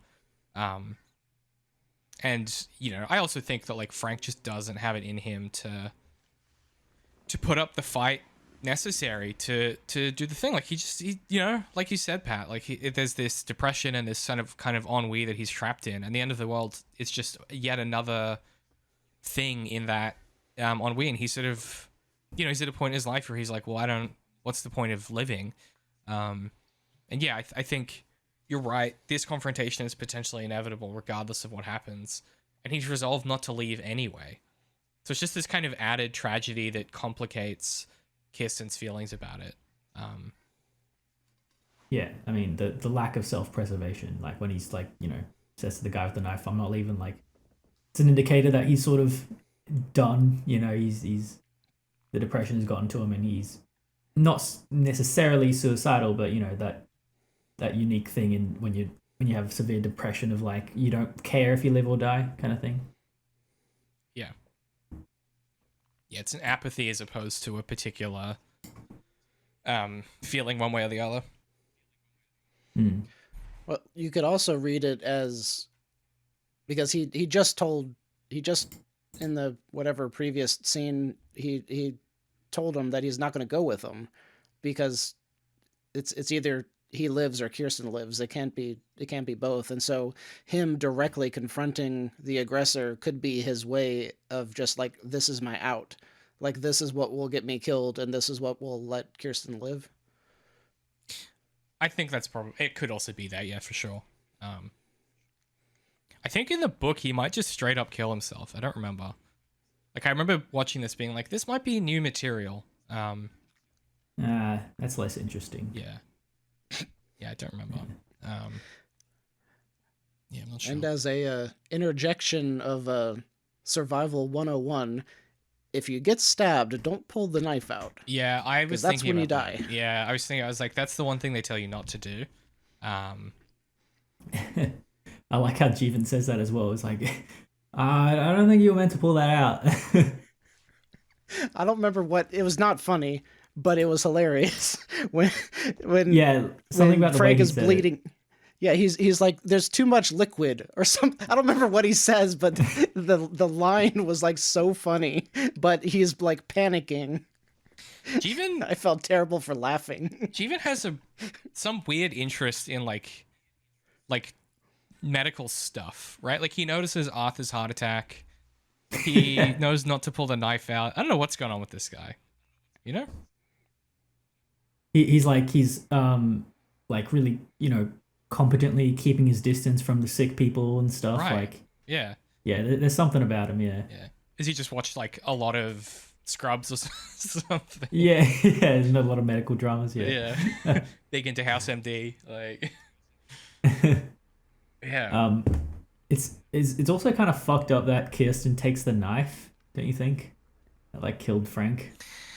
Because like, I mean, I don't know. loved Does it, she like? but- Does she not know that's what killed Frank? Maybe or. I think that it is one of those things where it's like her taking some agency. Right? Like, because this is the big rift between her and Alex, is that Kirsten's always willing to do violence. I think this moment crystallizes for her a part of her worldview, which is like, you have to be willing to do the difficult thing and do violence when necessary. And this is the moment where I think something as traumatic and as fucked up as like the knife that killed one of your stepdads. It's like, well, yeah, but like, I still need that knife for protection. Like, that is still like a thing that, that there's a pragmatism in deciding to take this knife. I think she knows, and I think it is fucked up. But I think that's probably what we're meant to take away from that. Well, I think older Kirsten would have taken it not for practical reasons, but because it was like a memento of the knife that killed her friend. Yes. And so that makes you wonder if like this was the start of that, that version of her character. Also, I don't know how worth noting it is, but I'm almost positive that is the same knife that she pulls out when she meets Sarah. So That could be right, yeah. If so, then that might just have become, while they're living in the cabin, that might have just become like her de facto carry weapon, That makes sense. Well, is it the knife she stabs the prophet with? No, the knife she stabs the prophet with is the new knife that she gets given, because it's the retractable one. Ah, Yeah. okay. Different knife. Yeah, it's like a big old, like a Bowie knife. Yeah. I don't know if that means anything. It's a that's not a knife. It is that's not a Yeah. knife. Yeah, that's so true, Pat. That's other podcasts, they don't make these kinds of connections, man. This is, intertextuality 101. It is it's not a knife. Yeah. No, the non-Australian podcast listeners wouldn't be able to tell you that. That's correct. I tell you, those British podcasts, they got no idea. They don't know about it. That's so funny. Yes, it is. I mean, she's big into knives. What can I say? She's got a lot of knives. She does like knives. Just a knife person. I mean, it's just like a cool character trait that she's just like, I don't know, this formative moment of my trauma was related to a knife. I shall become knife person. And she does, and I love it. And I love how competent she is in that previous episode. Where you're like, oh yeah, I guess 20 years of training with knives would make you pretty good with knives, to be fair. While you were farming and, whatever, I was in the gym with my knives. I was killing banditos. I have something to say about the play itself, because supposedly it's just like word for word based on Station 11. Do you guys get the impression that like Station 11 is meant to be like an impossible comic book? In the sense that like what they perform and also what they perform next episode, it's kind of like improbably like ludicrous. The sort of the lines and the supposed plot that you're meant to infer from just the scene that they play. It's sort of like reading the last chapter of Watchmen without having read anything else. Like, yeah. I feel like it's a comic book that's like that's not meant to be an actual comic book. Yeah. I was gonna relate it to like an amateur B movie that is like not well structured and pretty bad, but it has some like pretty graphics. But also we haven't seen the whole thing, so I was trying not to not to let that color my opinion too much yet. But I had the same thought. Yeah, but then I also think it's like that's the nature of the time loop story, right? It doesn't make sense the first time. You have to kind of revisit and then put it all together, right? Like I think the comic is supposed to be a reflection of the show, like the comic is a reflection of the novel itself within the novel, and then in the show the comic is a reflection of both the novel and the show. And like I think that it's supposed to be, there's something about it that is supposed to feel impossible, but then it like everything that Mandel writes, and then it at some point it snaps together and you go, oh, now I kind of understand what that was about. You never fully understand it. You never end up in a position where you're like, and now I understand the complete plot of this thing. But you understand like the big broad strokes and the big themes and the big ideas, and it's more about how it makes you feel than whether this thing makes complete sense or not. But yeah, like I think it's supposed to be impossible. I suppose I had the same impressions about this Museum of Civilization and the Undersea, like the Tyler's cults. Like when you're introduced to them via, like the recruiter, for example. Like you think like, how, I don't know, this doesn't seem real. Like how the fuck does that work? What he's describing doesn't sound like it should cohere with the rest of this universe. But then you have a whole episode about people getting stranded at an airport, and then you're like, okay, I can see how that connects and becomes real. Yeah. And I also think like it comes back to like what we talked about last episode with like heterotopias and stuff like that, where it's all of these spaces mirror each other in different ways, and they sort of produce symmetries and like imperfect reflections of each other. And they sort of say stuff about each other and they don't say stuff about each other. And like this willingness to just be messy is kind of the thing this show is doing, where it's like, I don't know, like not all of this fits together like a perfect puzzle piece necessarily. Well, I want to say what Patrick was maybe talking about it, and what I'm feeling is the idea that Miranda spent all of this time writing the comic, but she's not a writer. So it's not quote unquote good because it's not written by a writer. It's like raw. It's, it feels amateurish in like the bits that we've seen and like how the dialogue goes back and forth. Does that make sense? Yeah. It's the kind of thing where it's either amateurish or so pro that like it's to the average person it looks amateurish, like. Yes. I feel like 100%. that's the vibe I get. Yeah. Which is part of this show's problem. Yeah. Is that like when it came out, people were like, I don't understand this at all. This is boring and slow. Like it, I think that again, that is like the story of Mandel's writing career, to an extent. Yeah. You spoke up too quick. I was about to make the same joke about your writing career. Okay. Wow. Rude. No, I was saying it's so good that the normal people, we just don't get it. We just don't get it. We can't comprehend the facets of Maynard Trigg. We just don't. Of 2012 Tumblr. Yeah, you can't understand. Can't understand it. You listen. I did the work, so you don't have to. Man, what a great episode of TV. Just like, yeah, so good. Do you guys have anything else on this episode, or should we take a quick break? Oh, I meant to ask. That's all I have. Did y'all see what was on the vial, the antidote vial? No. Like there was big old text written on it, and I kept trying to read it, but I failed. And I've been trying to look up what it was, but I haven't been successful. I don't.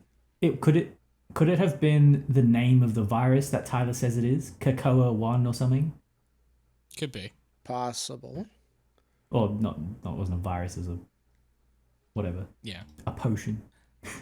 I had just assumed it might have been the word antidote. Or something. Yeah. Possibly. That's a bit on the nose, isn't it? I mean, they've been they've been hiding stuff, so I was like, that could have meaning to it, and they never turned it around, so I could read it. One other detail that I want to mention is when Jeevan opens the door and then Kirsten's like, "Oh my god, the smell," and then older Kirsten's like, "Yeah, you get used to it. That's 2.5 million bodies." So I looked up the population of Chicago. It's 2.7 million, so that's roughly 92% extinction rate. Yeah. So, it's nice to have a number, give you a sense of like how depopulated the Earth is. Did you look up population for that specific year? No. Sorry, it's probably a bit higher. I like that Darth went immediately into CinemaSins mode instead of being like, man, what a really effective detail. It's like, well, actually, did you look it up for 2021? It's like, all right, brother, come on. Yes. I am who I am. I can't help it. An unchangeable pedant. Yeah, I love it. Yeah, no, I didn't write down. It's only about 0.03 million more. So what? 330,000 people more. Don't validate this behavior. What are you doing? That sounds right. That sounds right. Don't encourage this. This is like when someone laughs at one of Darth's dad jokes. You just have to you have to be stronger than that, Patrick. I was trying to work up one for when older Kirsten is sitting there and she's looking right into younger one's eyes, and I really wanted to come in with a joke about how did they film this did they film it like 20 years ago when the actress was young and then they went back and filmed it now that she's old so they could have them spliced together. Yeah. Okay. Yeah. I'm excited for Sea of Tranquility. Then that'll be fun. It'll just be me being like, oh, for fuck's sake, the whole time. Cool. All right, let's leave that episode there. We'll be right back to talk about Station 11, Episode 8. Who's There, which is a big plot episode that's moving all of our pieces into place. So we will be right back after these messages about these products and services that you can choose to consume. Because capitalism. Talk to you presently. This post-apocalypse unit is sponsored by the Maynard Trigg series. You can find these books at underink.press. They are my science fantasy coming-of-age novels. If you like post-apocalypse fiction, I guarantee you'll like these novels. They take place in a dying world far above the earth in the skies. They are fantasy novels, they are mystery novels, they are coming of age. If you enjoy the things we talk about and the way we talk about them, I guarantee you'll like these novels. Use code REVIEW10 at checkout. That's REVIEW10 at checkout for 10% off the original hardback of the first novel. That's this one right here. Once again, REVIEW10 at underink.press to grab your copy of the first Maynard Trigg book today. There we go. Got some creepy lighting going on now. Hell yeah. Spooky. Again, I was not prepared. I wish I had been, because I really wanted to show up with a set of overalls. And, because I'm already, kind of close to a creepy, what's his face? Yeah, you got the prophet look. For sure. Got that prophet drip, Darth. I mean, I'm just saying, if I'm going to be a prophet, I'm going to be like the CIA dude, and I'm going after the women and not the children. Yeah, okay. I mean, both are bad. Both are bad, to be fair, but one is definitely worse than the other. I'll give you that. Give you that. Women's football team, eh?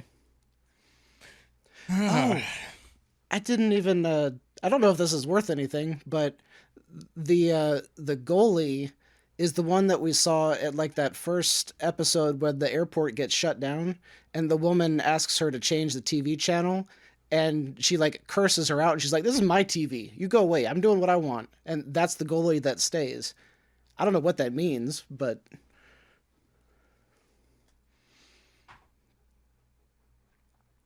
I feel like the goalie was also somewhere else other than that episode, but I can't remember where. Beck pointed it out. Isn't she the because she has an eye for those things. Isn't she the dude's partner? The the gormless guy that like keeps inviting them to the museum or whatever, and she's the partner that turns up with the gun. Isn't that the goalie? Oh. Oh, Really? oh, yeah. I thought think so. that's it. Yes, I think that's where Beck. Which goes. it could just Yeah. be a. It could just be a. We only have to pay, because like you have to pay someone more if they have speaking lines. And it could just be like, okay, we're only gonna have one soccer girl, who has speaking lines. We're just gonna keep using her. Yeah. Well, I mean, that's it's fun. This is just the show. We're just doing it. I guess. Sure. Why not? So. Wait, here you go. Here's a clap. Perfect. There you go. Thank you. We are talking about episode 8, Who's There, directed by Helen Shaver and written by our boy Patrick Somerville, the man himself. This was also written and directed by Helen Shaver. Like she did some writing with Somerville. She's credited as a writer. The attribution was confusing because the episode itself, IMDb and Wikipedia all have different answers on this, so I'm not sure. It doesn't really matter. My guess is that she did a bit of writing for this, but that he did like the big plot architecture, because this is kind of an episode that brings a lot of the show together, so it makes sense that Somerville, as the showrunner, was writing on it. So, when you are ready, Patrick, could we please hear the summary? Kirsten survives the poison. She and the Prophet are taken in at gunpoint by Miles. Clarke interrogates Kirsten and the Prophet. He asks them to do a scene to prove they are who they claim. The pair improvises a scene from Station 11, using this as cover for Tyler to steal back his handheld. Miles has the Prophet locked up, suspecting he might. In the past, Clarke visits Arthur's rehearsal. In the dressing room, Kirsten arrives and meets Clarke. Yet another strand that connects this impossible story of coincidence. Clarke and Arthur have a dinner that spirals into an argument about their professions and what it means to be alive. The next morning, after Clarke has a bender and falls off the wagon, he meets Tyler and Elizabeth. In the now, Kirsten reunites with the symphony but grows increasingly concerned they are being held prisoner. Meanwhile, Clarke rescinds his vote for the symphony to perform. Tyler sneaks out of custody. He leads Kirsten to Sarah. Sarah admits she's done fighting. The Prophet and Kirsten escape the airport together. They finally speak honestly, openly. Tyler and Kirsten have their respective dark nights of the soul. Tyler sets fire to Clarke's monument with Clarke's lighter that he stole so long ago. Kirsten dares to leave the troupe. As Elizabeth and Clarke confront Tyler, he detonates explosives, destroying the museum. And then he gets knocked out or whatever at the end. But that's kind of not important, I don't think. This is a real plot episode, you guys. They're just like, hey, what if all the plot stuff happened in one episode? Which I feel like is a very Somerville maneuver so far. I feel like we definitely had that with like episode, I think 2 was a bit like that. As was the episode after the Miranda one, where they're like, okay, like let's move the plot along so we can focus on feelings again. Yeah, this one opens with a absolutely stunning shot. I was like, what the fuck? This show, I don't know how they've done this on the budget they had, but you get this shot of like Elizabeth sitting in like the overgrown field, and like there's, what was presumably once the runway. And she is sort of talking to Tyler in like a journaling kind of therapy type of way. And she says, hello, Tyler. We premiere in 3 days, midsummer. They've decided on the atrium for the wagons in case of rain. Clarke seems okay with the symphony being here. I don't think you ever saw me this excited. You saw me as the bad guy. Shitty German soaps. I wish you were here. See you tomorrow. Which is one of those lines of like, and she will, bitch, and because I knew where this was going. I was like, and she will see him tomorrow. It's so good. Yeah, I was just knocked over at how good looking this these sequence of shots are at the beginning. Just stunning. I'm pretty sure that overgrown field is supposed to be the tarmac, and that shell of the plane is where she thinks Tyler died. Yeah, I believe that's the case. Yeah, and they've erected some statue for Tyler, or I guess, or is Clarke's it for the people in the plane? Clarke's little monument. I think it's for both, but largely for the people in the plane. It's got all their names on it or whatever. It's like a big metal paper plane, I guess. How do they construct like that? Like, Yeah, I didn't really understand why he was so angry at it. Why Tyler was? Yeah.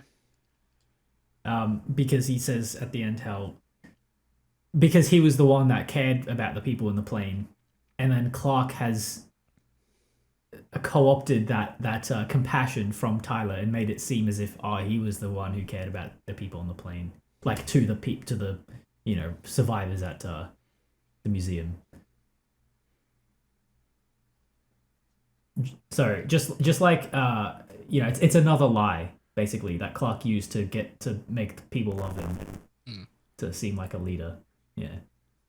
Which I think only makes sense from Tyler's point of view, because from the other people's point of view, like, even if somebody else was in charge, you still wouldn't have let those people off of that plane and into the community. And you probably still would have felt compelled to put their names on the thing because you feel guilty for having them murdered, even though that's not what you did, but you would feel like you helped contribute to that, right? Yeah, like it's not impossible that Clarke just genuinely felt guilt and compassion for those people, after the fact. Well, at one point he does say, like, when they very first are trapped in the airport, he says to Miranda's nanny, like Tyler's nanny, he says like, those people on that plane are heroes. So, like, I do think that he does, value them and, like, think that, like, what they did was great. But from Tyler's perspective, as you were saying, Pat, it's just another manipulation. But the episode also paints Clarke as, like, a manipulator that everyone dislikes, which feeds into what Tyler is saying. So I thought that was a weird take to kind of have the rest of the episode embrace Tyler's point of view instead of embracing the point of view that Clarke had done what needed to be done and people appreciated him for it. Although maybe it was just all in his head, because I know he had that. Yeah, he, like, projects this vision of himself as being this person that no one likes. Like, you can, Clarke is, like, grappling with that, and, like, I don't know if it's true or not. Like, it certainly seems like the kids don't really respect him. We kind of get that scene in the classroom, but I think it's supposed to be unclear at this stage. I think we're supposed to not really be sure if, like, this is all in his head or not. In Clarke's head? Yeah, the notion that, like, no one really likes him these days. Right. Well, I think this is, like, his main spot of growth, because in the past, I feel like Clarke's disposition toward many other people is that he doesn't want to meet them in the middle and give off an impression. Like, he doesn't want to try to be likable with other people because he thinks, because this is the chip on his shoulder, he thinks that other people should just, like, read into him and know what he's about, and that he's all above his, like, haughtiness. He's like a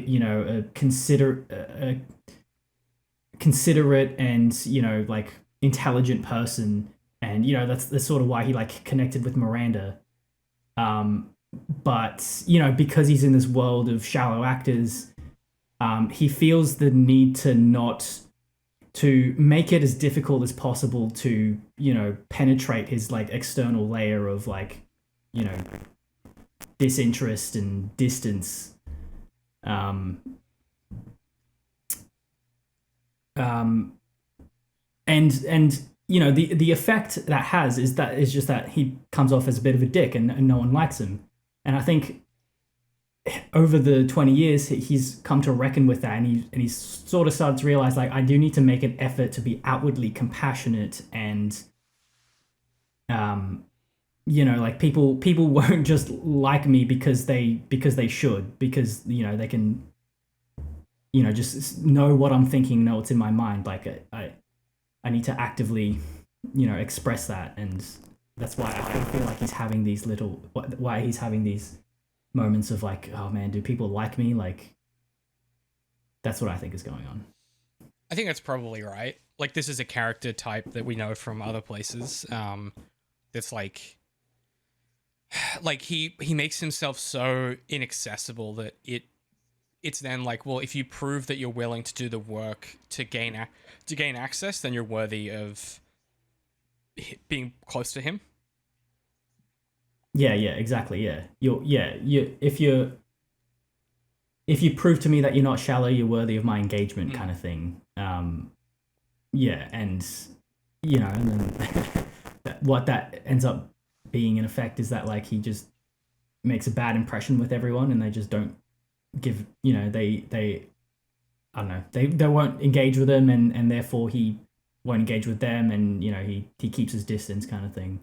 Yeah, that can be like a really hard thing to work through. Like, I definitely I was like that when I was a lot younger, particularly like my late teens, and like around 20ish. Like, I was definitely in a place where I was like, you know, that superiority complex of, like, it's only people that are deep and can think about these things, like, have value, and, like, I don't want to give anyone an easy in to that. And then at a certain point, like, you know, when you eventually grow up, you have to be like, actually, you know what? Like, maybe it's okay to just, like, have a pint at the pub and talk shit about whatever. Like, not everything has to be this big, deep thing. And, like, sometimes it's just, like, you're allowed to, like certain things and dislike certain things just because that's your feeling. And, like, you don't have to necessarily intellectualize everything.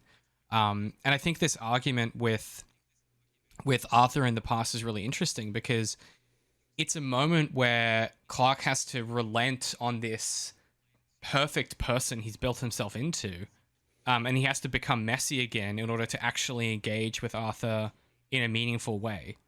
Like, he has to kind of debase himself and throw away this veneer, this facade that he's built up, to actually have a real conversation.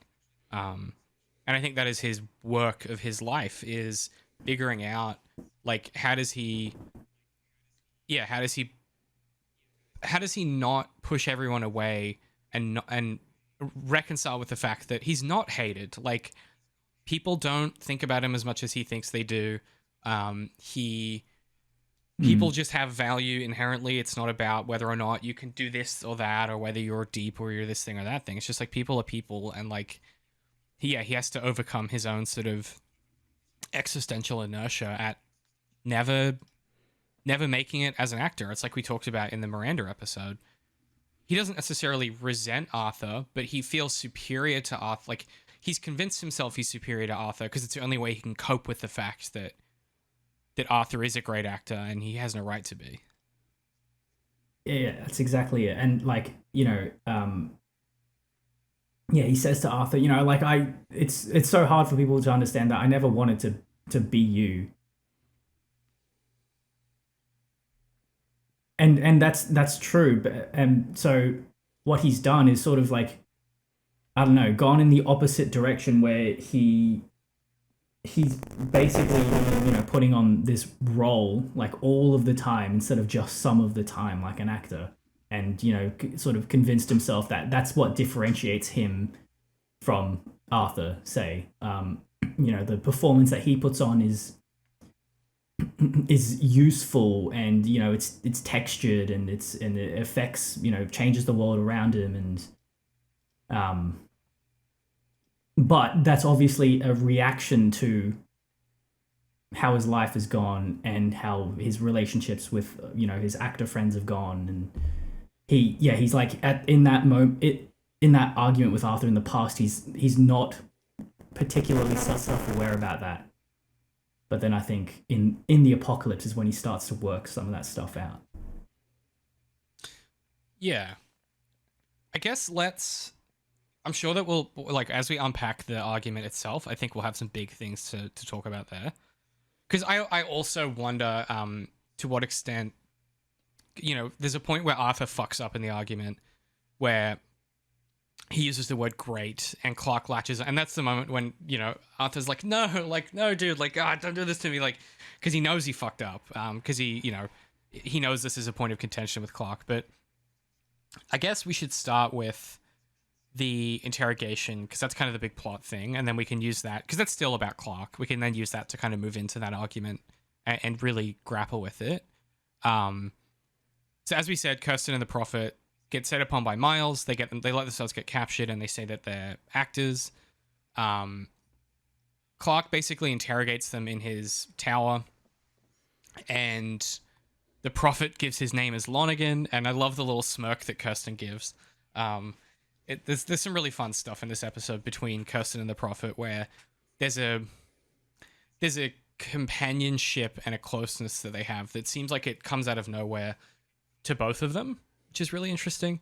And yeah, the initial test is Clarke gives another line from Hamlet. So it's once again time for a minor diversion into some Shakespeare theory. So the line that he gives is, Clarke gives this, he says this line, which is Hamlet to Rosencrantz, where he says, "What hath you done with the body, dear lord?" And then Rosencrantz's reply, which is what Tyler says, is "compounded it with dust, whereto it's kin." And this is unsatisfactory to Clarke, because everyone knows Hamlet. And then he basically is like, do a scene, any scene. And this is so freighted, because they do the scene from Station 11 that is like the initial scene where Lonergan has just pulled Dr. 11 in from like drifting in outer space.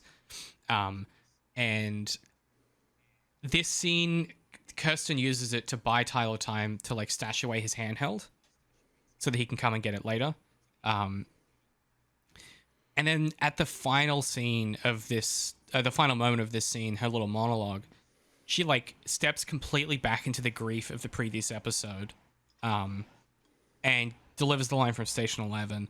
"I stood looking over the damage, trying to remember the sweetness of life on Earth, but I couldn't remember. Do you know what I remember? You, as a child, from before." And Lonergan, "We don't even know what it was like before." Dr. 11, There is no before.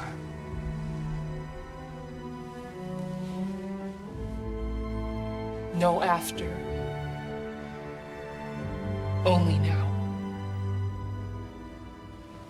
I don't buy it. Past is safe. Everything else changes.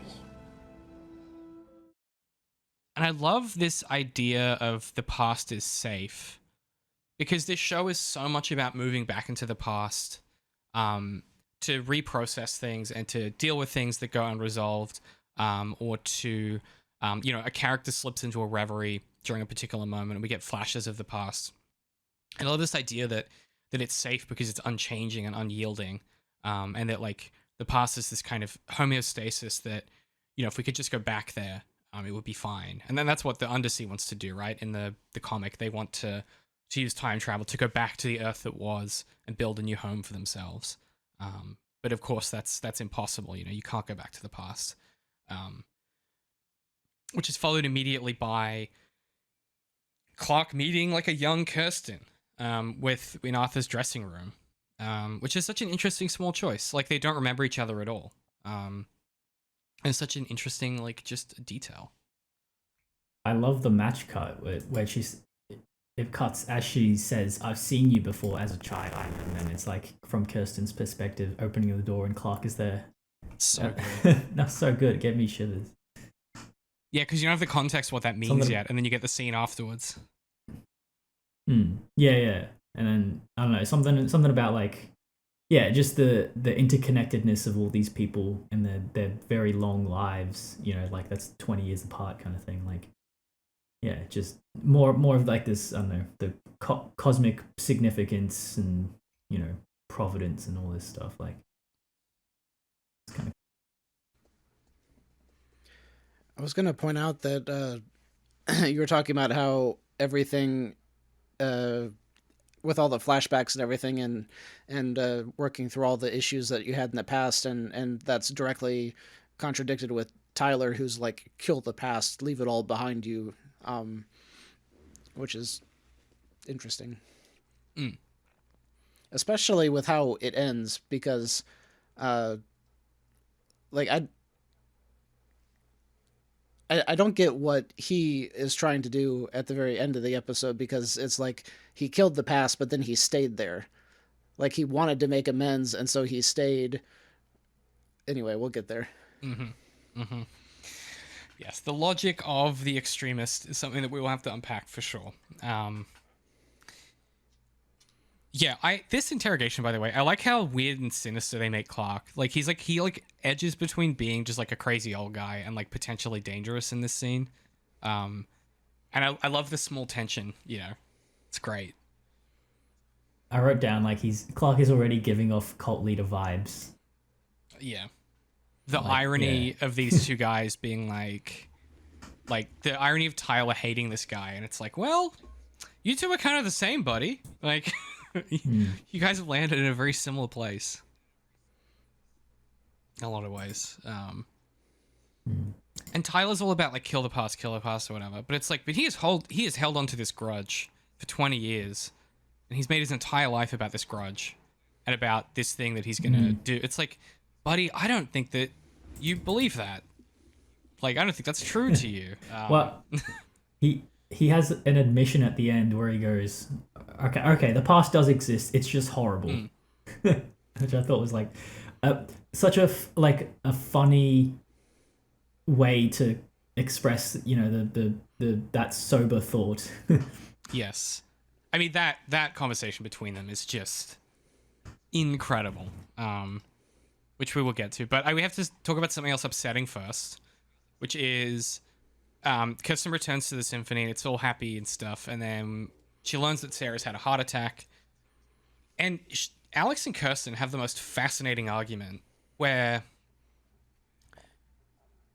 there's this, like, they're in the middle of this argument about, like, well, like, that's barbed wire fence, like, they're holding us captive, da-da-da-da, and Alex is like, no, like, they said we can have homes or whatever, and then Dearda's the one that clarifies, and he's like, well, they said we could stay until, like, after winter, and then Kirsten puts it together where it's like, because Alex keeps talking about Elizabeth, and Kirsten's like, who the fuck is this Elizabeth person? And that's when Alex goes, oh, Elizabeth blah, blah, blah. She was a famous actor. Kirsten goes, yeah, I know who she was. And then someone says, oh, wasn't she married to Arthur Leander? And that's when, like, Kirsten goes, oh, shit. And she puts it all together that this is, like, some kind of revenge quest or something from the Prophet. And, like, that she's stepped in the middle of this 20-year-long family drama. And, yeah, I just thought it was, like, a really cool... it's like one of those, like, mic drop, like, you don't know exactly what's gonna go wrong, but you know something's gonna go wrong because of this. So how did she put it together? What do you mean? Because, like, when she talks with Tyler, she knows who he is, and she got that from the connection of Elizabeth and Arthur. But did she know their kid at all? So in the previous episode, Tyler talks about his dad, Arthur Leander, at the campfire. Oh, okay. Plus, she knew Arthur. She knew Arthur growing up, obviously. No, he never named Arthur, though. That's what I thought as well. Let me check. So I was also wondering that, like, did she? Yeah, how did you make the connection between Arthur Leander and Tyler, like, specifically? Maybe he did say Arthur's name. I don't know. Because she would have jumped on that, because anytime his name comes up, she starts talking about him. And there was no discussion between her and Tyler about Arthur in that last one. You might be right. Um, Wait, hang on. So she knows. No, hang on. It's the comic. So she knows that the comic book was written by Miranda. Arthur's first wife. Arthur's first wife. Yeah. And Yeah. she knows that Tyler got the comic book from his dad, and that Yeah. so like and that his dad went on to be married to Elizabeth, and the only connection between them would be Miranda. So I think it's through that leap of logic, basically. Okay. The comic is what. Okay. Yeah. If in doubt in this show, if you're like, how did something happen? It's always the comic. Yeah. Plus, I also think, like, again, like, Arthur being so central to this, and ultimately being a kind of a tragic figure in this episode, I think is such a choice as well. It does a lot to complicate his character, and the way that these people talk about him. You know, so, like, a thing that also happens in this episode is this performance happens where Kirsten and the Prophet do this, like, performance, and Clarke suddenly remembers how it's really funny. He remembers how good acting is, and like how much like acting can affect you, and then he starts to side with Claudius, and I'm like, dude, come on, like he's like, well, he probably had his reasons. I'm like, Clarke, my man, you need to chill out. So funny. I love that. Something about having that realization so audibly, and like, you know, like he's a thoughtful, like, and you know, I think this is a product of like 20 years of being, you know, like sort of semi-cult leader of people, is that, you know, your introspection is a lot more performative now, and I feel like that's the sort of the way with, like, you know, when you reach like 60 or something, you I feel like your mind might start to work a bit like that, just from how my experience is like but yeah, like it's just so funny, like how he's just so like unabashedly like, yeah, like, you know, Claudius has a point, like he's only now like considering this angle of the story, like after all these years when he's an old man. I don't know, it's just something very comic about it. Well, I mean, and if you think about it, like, and I was thinking about this the whole time, I was like, yeah, like this, he kind of is like a Claudius figure, in that he was like willing to like kill this kid and like throw out this other person. Like, there's a lot of parallels, I think, between where Clarke has found himself and a character like Claudius, where he's just like willing to do things that people don't like and that upset people and hurt people, for like, because he's got his own reasons. Like, he's become the ultimate moralist, and I think that's just like so funny, given the argument he ends up having with Arthur. So, we should try and unpack the argument then, I think, unless you guys have anything else before that.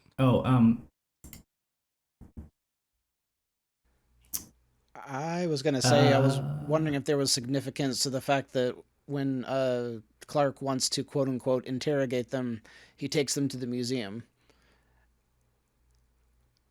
Like, on the one hand, from a like production perspective, that's where it had to go for Tyler to be able to steal the thing in that scene, but he didn't have to steal it in that scene. He could have stole it later when he's sneaking around in the air vents or whatever, right? So I don't know. It's like that's become like Clarke's command center or something. Yeah, I think so. I think that's like his domain, his like fortress kind of thing. Yeah, I think that's probably right.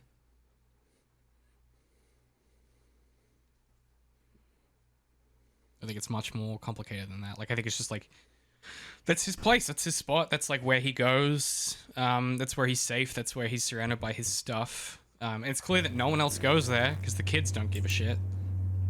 You know? Yeah, that's what I was about to say. Is it's the fact that they have that scene where the kids don't care about the museum, which indicates that the kids don't care about the past, which kind of reinforces Tyler's perspective of just blow it up and get rid of it, and we'll move forward from here. That was a pretty interesting addition. Well, it's kind of ironic given that given that he's so against the symphony now, and really they're the one group of people who would like completely appreciate his museum, and like they get into the karaoke, and like they remember the past and they enjoy reproducing these plays that other people have forgotten. Like there's a real deep irony to his sort of approach here that I really enjoy. He's quite tragic in his way, is old Clarke. Pat, did you have anything before the argument? I thought I did. I'm just rewatching the scene now, but I don't think I did actually. So okay, yeah, let's move on. I mean, he also starts drinking again and doing cocaine. Oh yeah, dude. And yeah, it's very so lots of tragedy. Lots of tragedy. Yeah, man. Okay, so let me try and set this up. So we get this kind of argument in 3 acts. We get the dressing room, where they, it starts quite minor, where Clarke's, Arthur's like, oh, we should go to that bar where, Yumi and Miranda had drinks that one time. And Clarke's like, man, you forget everything. Like, I've been sober for 11 years or whatever. And then the second act of the argument is they have dinner, and they get into this big argument about basically like it starts off innocent enough where Arthur's like, well, what did you really think of the play? And that's where Clarke sort of says, well, like, you're great and you have no right to be, and then Clarke's position ends up being, he has this job where he's like a CEO whisperer, and he does like a thing that no one else can do. And then Arthur attends the position of like, I make things that have, for things to be transcendent, they have to be great. And this is what pushes Clarke over the edge, and he breaks his sobriety. And then we get the most startling admission. Again, this is the type of thing the show does where it refuses to cut away. Arthur, like, admits that he never actually had an affair with Elizabeth. It's just everyone assumed he did, which was more or less the same thing as him having an affair. It had the same outcome as him actually having had the affair. And Clarke's, and he feels sorry for himself about this. And then Clarke comes back with, she was tied to a boulder and getting pulled to the bottom of the sea. And you were sad she didn't like your heist movie. Just devastating. Some real, like, your best friend knows exactly what buttons to push type of stuff. And yes, this then leads to the big... Clarke wakes up the next morning, and he is not doing well. The first thing he does, he starts grousing Arthur, and then he has another drink first thing in the morning. He wakes up naked with the waiter on the bed, and Elizabeth and Tyler are in the living room. And yeah, they sort of they meet him, and Elizabeth is very judgy upon meeting Clarke once again. I wonder why. Yeah. Yeah, exactly. Oh. That's interesting because he, I guess because he was still high or hungover or whatever, he forgot that he had already met Tyler. Because he, like, reintroduces himself later, right? In the airport. Oh, he says, do you remember me? I'm your uncle. He says, do you remember me? I'm your Uncle Clarke. Oh, okay. Okay. So I'm not sure but that is also really funny if that is true. He's like, just, yeah, he really goes off the deep end here. And it's the usual, like, it's just that this argument with Arthur triggers all of this stuff that he's been avoiding admitting and avoiding confronting. And that these two people, Clarke sort of goes like, I didn't want, like, no one ever understands the fact that I don't want to be, it's like Patrick was saying before. No one understands that I don't want to be you. It's just that you shouldn't have this. You have no right to this, to be great in this way. You haven't earned it. And this is sort of the big thing that Clarke is trying to work through, is that he feels like people should have to earn greatness. And it seems like for someone like Arthur, life just unfolds before him. and he doesn't have to work at all for these things to go in his favor. And Arthur's retort is like, well, that has consequences though, which is that like everyone assumed I was sleeping with Elizabeth, but I wasn't. There's a consequence to this ease and this love that everyone has for Arthur that Clarke can never understand, because no one really likes Clarke, because of this veneer that he puts on, and he's convinced himself that this life he's leading, that this excellence in his field, that he does something that no one else can do, that like that means that he's achieved something. And I think that Arthur quite rightly contends, like, but you don't make anything.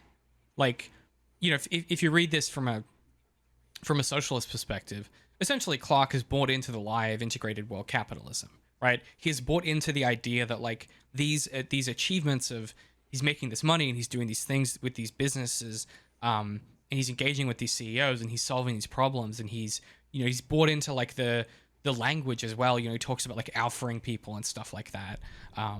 He's like fully bought into the project of conservatism, and it's this argument with Arthur that just completely wakes him up, like to the point where like he breaks his sobriety, and they have an actual honest conversation for what feels like the first time in a long time, and maybe the first time that Clarke has had an honest conversation in a long time. And maybe most importantly, he doesn't get back on the wagon after this. The night that he learns that Arthur's dead, he has a drink, and he's drinking at the airport. This is like a real turning point for him, and that in some way maybe his sobriety was part of this facade that he built up, this sort of impenetrable thing, and that it wasn't honest or something like that. I think there's a reading you could do there. Yeah, I like the how what Arthur says to him, what he points out is the value you think that you're producing for the world is also like quite like pernicious, in that you're essentially you're training CEOs to be like assholes. Like you're stealing them to make like not necessarily immoral decisions, but to make cold and calculated decisions that obviously, in most cases end up being, immoral to some degree. And you think that's like a net positive for the world? Like you think that's more valuable than me running around as a movie star? Like I thought that was like, and he articulates it so well. He says, I can't remember exactly what he says, but he's like, is the world better off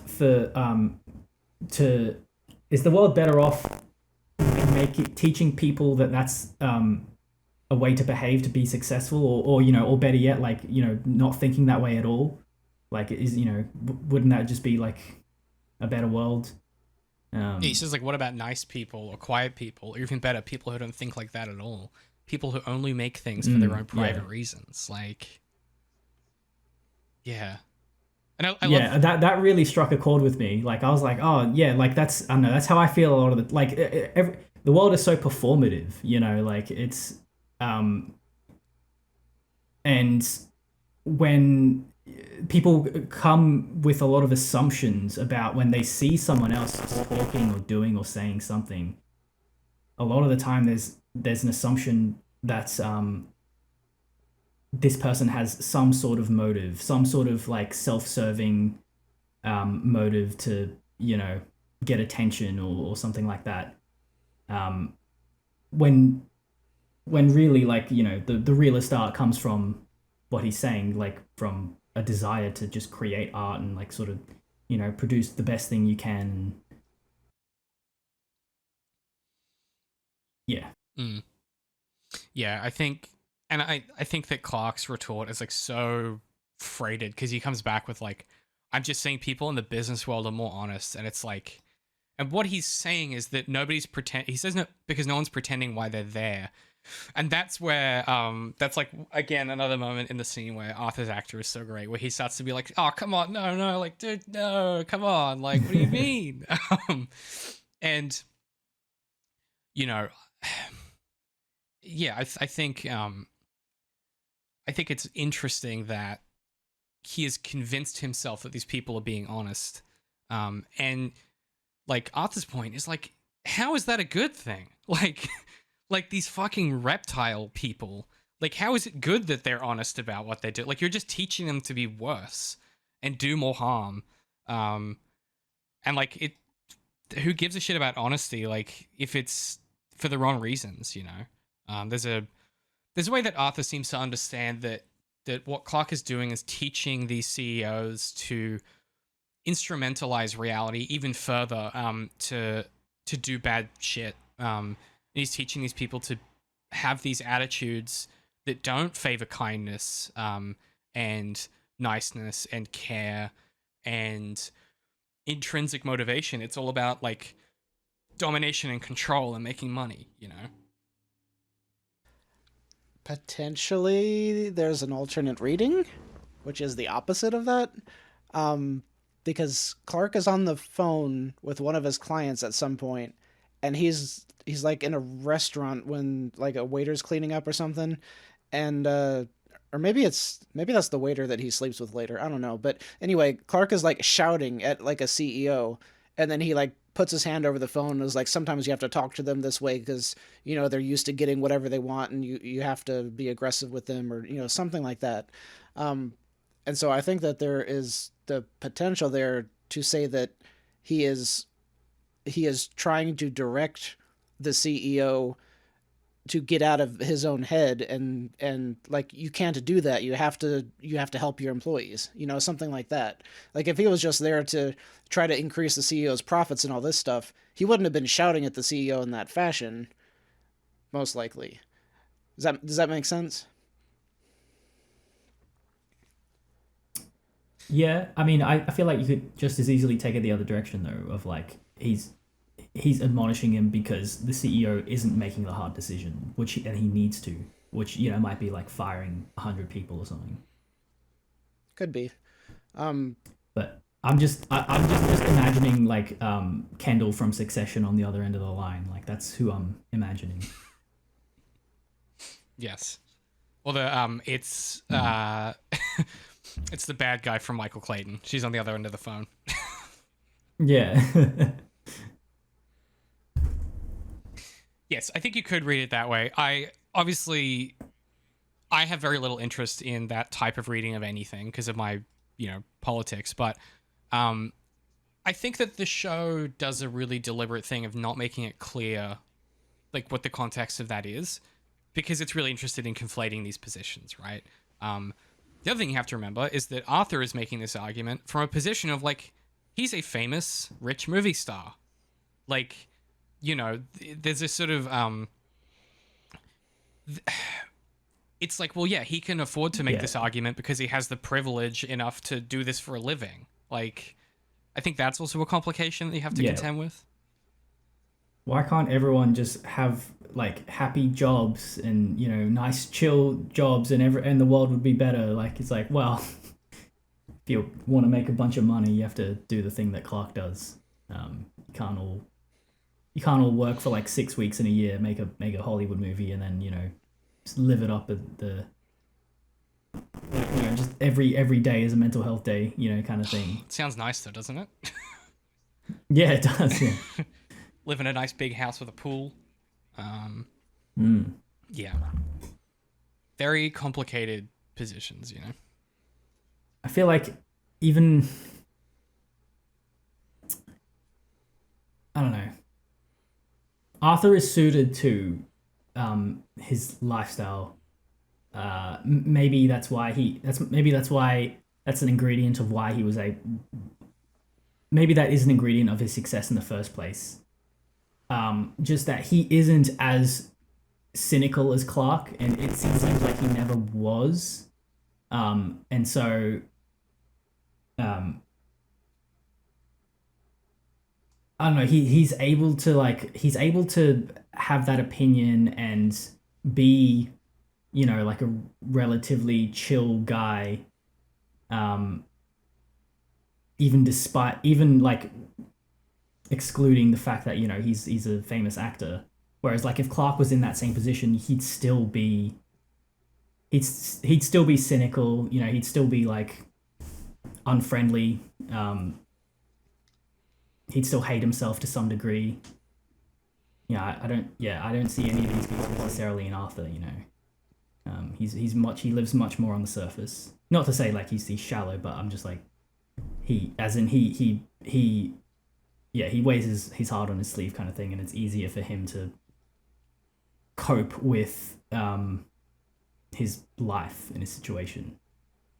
Which I think goes to that line that he has about Miranda, where, because he basically says, like, I liked her, like, she was my friend, dude, like, you fucked up that situation. And he says, like, she was tied to a boulder and getting pulled to the bottom of the sea, and you were just sad that she didn't like your stupid movie. And it's like, well, yeah, because, like, Yes, Arthur just isn't a guy being pulled to the bottom of the sea like people like Miranda and Clarke. Like, he just isn't. And it's some cosmic underlying thing about him that he is just a breezy light guy. And it's, yes, exactly. and as someone who's never been breezy or light in my entire life, I get where Clarke is coming from. It's infuriating when there are people like this and they're happy and successful, and you're like, how the fuck how are you like this? You know?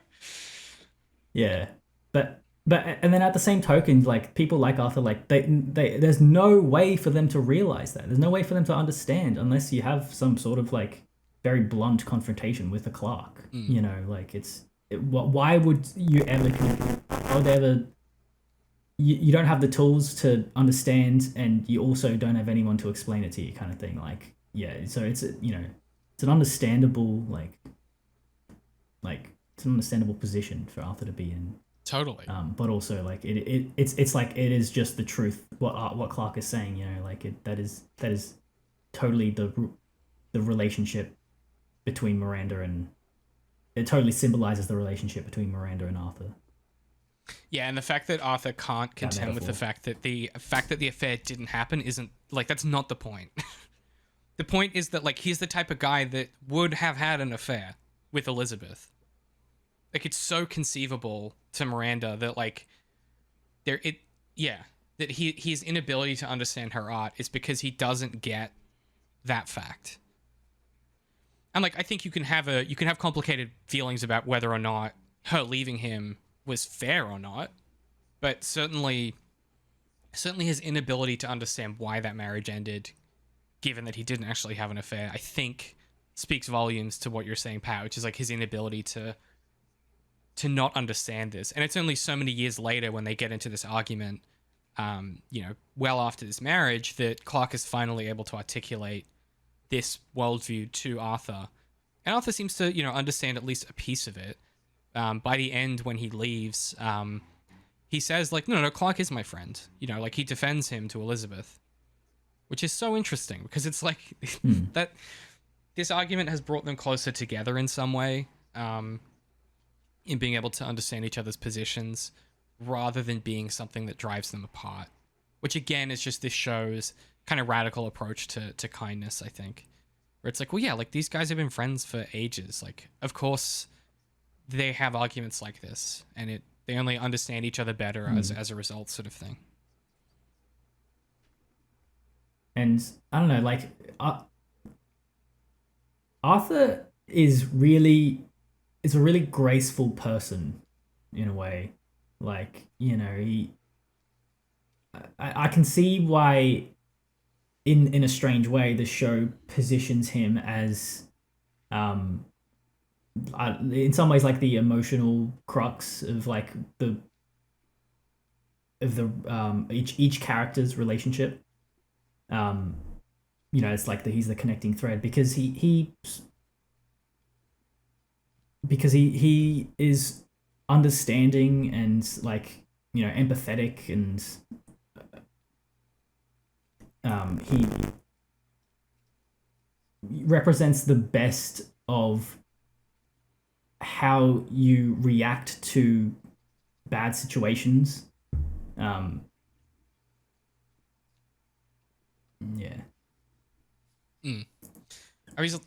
one thing I think about with Arthur is like he's a character who understands that like arguments are like both necessary and can also be kind of fun. And I don't mean that in like a like a cynical kind of way, but like in that it can be actually enjoyable to engage with these ideas and to like have to contend with the fact that like this other person thinks differently, because he's so playful during this whole argument in a way. Clarke is like, obviously Clarke is yelling and stuff like that, and you know Arthur raises his voice as well, but Clarke is very forceful and Arthur is a bit more boisterous and kind of when he's exasperated more than he is angry or you know, emotional. And I just think that's a really fun character trait, because it's like, yeah, like arguing, like my favorite thing to do is like have a very stupid argument about something really small that doesn't matter, that I'm like, this is a hill I will die on. Like I've decided this thing for me, not moving past this. There are like about 10 things in my life where I'm like, I could argue about this for hours, and that's really fun to me.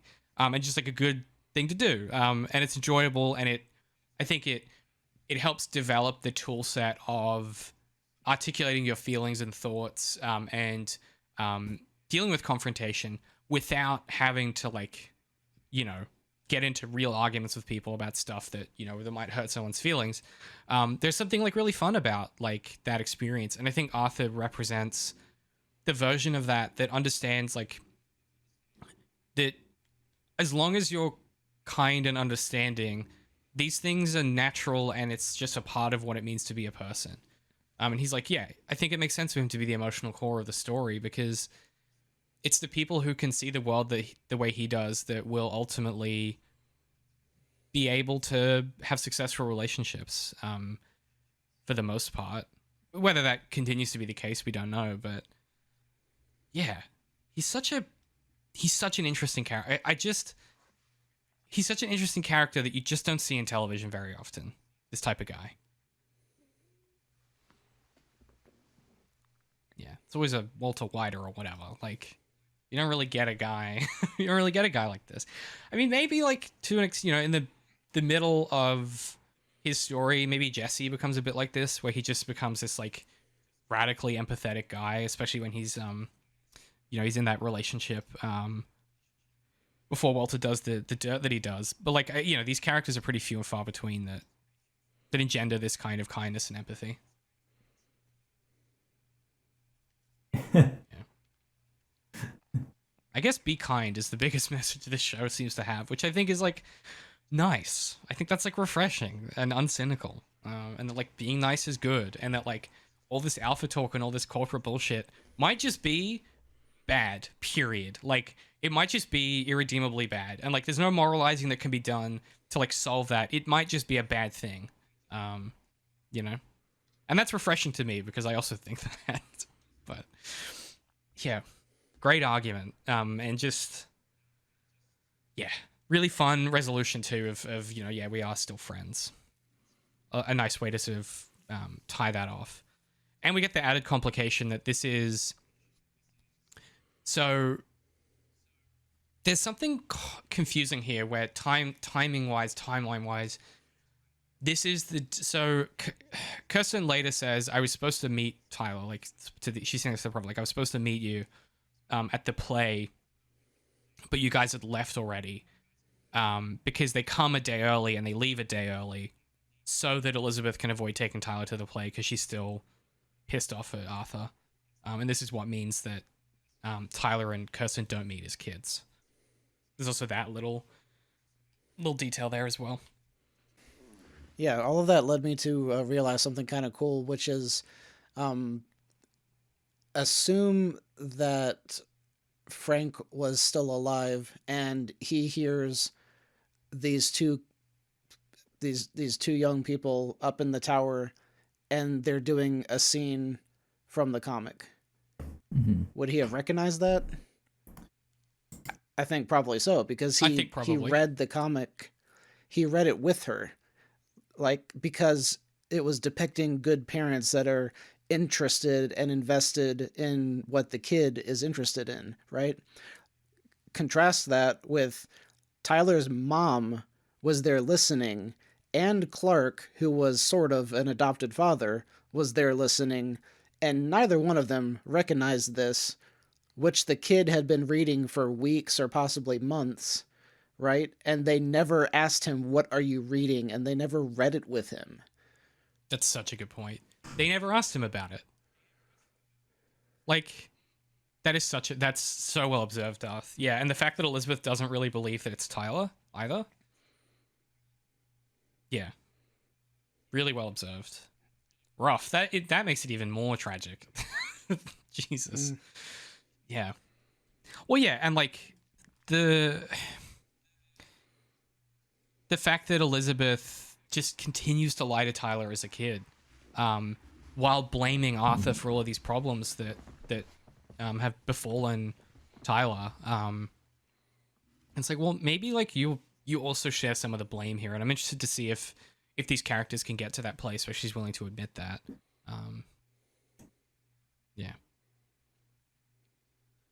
Before we move on from this, I did, because there's the big plot stuff at the end, which we will talk about in a second. But I did want to give you a section of the book that doesn't make it into the show that I think reflects a similar kind of conversation. So this is Arthur interviewing. It's like during like a CEO, he's trying to fix this company and fix this CEO. And so what he's doing is he's interviewing the employees of the CEO, and doing like 360-degree feedback stuff. And she says to Clarke, the character is Dahlia, that's the employee, and she says, "You differentiate between changing people and changing behaviors then?"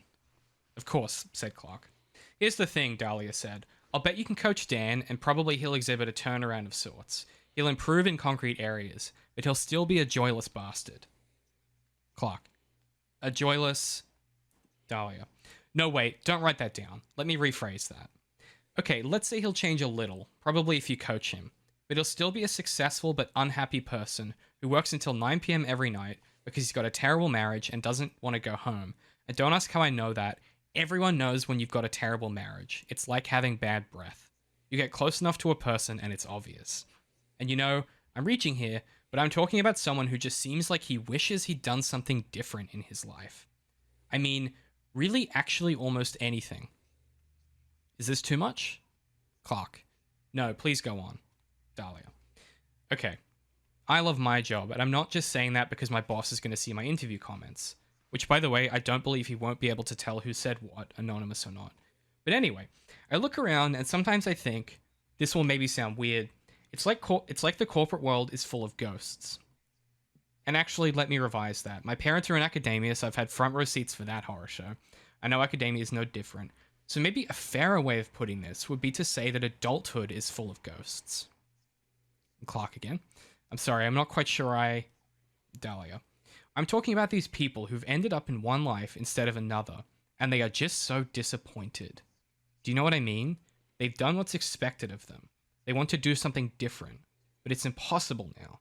There's a mortgage, kids, whatever. They're trapped. Dan's like that." Clarke. "You don't think he likes his job then?" Dahlia. "Correct," she said, "but I don't think he even realizes it. You probably encounter people like him all the time.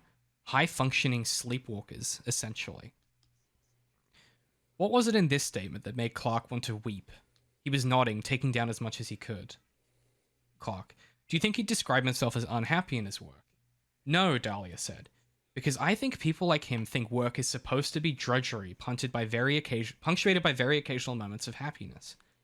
But when I say happiness, I mostly mean distraction. You know what I mean? Okay, say you go into the break room," she said, "and a couple people you like are there.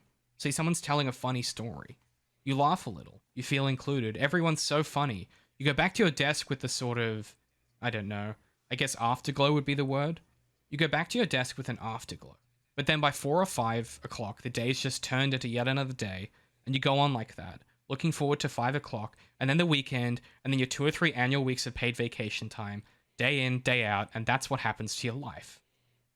"Right," Clarke said. He was filled in that moment with an inexpressible longing. The previous day, he'd gone into the break room and spent 5 minutes laughing at a colleague's impression of a Daily Show bit. "That's what passes for life," Dahlia said. "That's what passes for happiness for most people. Guys like Dan, they're like sleepwalkers, and nothing ever jolts them awake." He got through the rest of the interview, shook her hand, walked out through the vaulted lobby of the Grey Bar building to Lexington Avenue. The air was cold, but he longed to be outside, away from other people. He took a long circuitous route, veering 2 avenues east of the relative quiet of 2nd Avenue. He was thinking of the book and thinking of what Dahlia had said about sleepwalking, and a strange thought came to him. Had Arthur seen that Clarke was sleepwalking? Would this be in the letters to V? Because he had been sleepwalking, Clarke realized, moving half asleep through the motions of his life for a while now. Years. Not specifically unhappy, but when had he last found real joy in his work? When was the last time he'd been truly moved by anything? When had he last felt awe or inspiration? He wished he could somehow go back and find the iPhone people whom he jostled on the sidewalk earlier, apologize to them. I'm sorry, I've just realized that I'm as minimally present in this world as you are. I had no right to judge. And he also wanted to call every target of every 360-degree report and apologize to them too, because it's an awful thing to appear in someone else's report. He saw that now. It's an awful thing to be the target. Well, I don't like that. It just perfectly articulated my anxieties for the future. But apart from that, it was a good little chapter. Yeah. Sometimes Emily St. John Mandel goes, hey, you know that thing that we're all terrified of? Let me just put it in a book. Let me write that one down for you one time. I think that perfectly articulates. As a memory test, Yeah. you have read that for me before. Yes. On a different podcast. Do you remember where? I do. I mean, it's got to be. I would think Star Wars, but I don't remember what we were talking about. It was an episode of this show where we were meant to record, and then Pat was unwell that morning, and so we did a Patreon-only bonus. Okay. And it was just as you were retiring. It was like right around, I think it was when you were planning to. Gotcha. Yeah. The sleepwalking stuff was so poignant, and especially now, like my perspective is so utterly different. When, I mean, it's difficult to say retire when I'm still like in front of a computer working for 4 or 5 hours, but then in the same sentence I'm also like, yeah, I could do whatever I want, and that's a freedom that I've never experienced before, and so like the entire description in that chapter, and I'm like, I escaped that. I'm gone. I remember damage, but I'm not part of it. Yeah. You got out of the system, brother. Yeah, and like I just think there's a way that captures where Clarke finds himself before that argument with Arthur, right? That's like the person he's become. But I just wanted to give you that because I think it reflects an adaptive ability that Somerville has to read passages like that and convey similar concepts in the show, but in completely different completely different scenes, completely different moments, but is able to convey the same themes and ideas, which is just like really impressive to me. He's good at the thing. That's what I'm saying. I was gonna say I can't see that translating to TV. No, it's the kind of scene that would be a bit. You'd have to do a lot of rewriting. Yeah. Also, I like in novels you tend to go a lot more into like Clarke's job, for example, and I feel like in books there's a little more suspension of disbelief, because she might. But I doubt Emily St. John Mandel has that experience of being a CEO whisperer. And so I feel like if you were to portray that on a TV show, you'd think, is this actually how this job goes? Like seeing everything visualized and materialized. I think it's much better in the show when he's just on the phone and yelling to some supposed CEO. That gives enough information and little enough information as well to make it believable for me. Yeah, I think that's probably right. Part of me always wondered, I always wondered if he was actually just like BSing that was his job, because he only ever talked about it and you never saw him doing anything.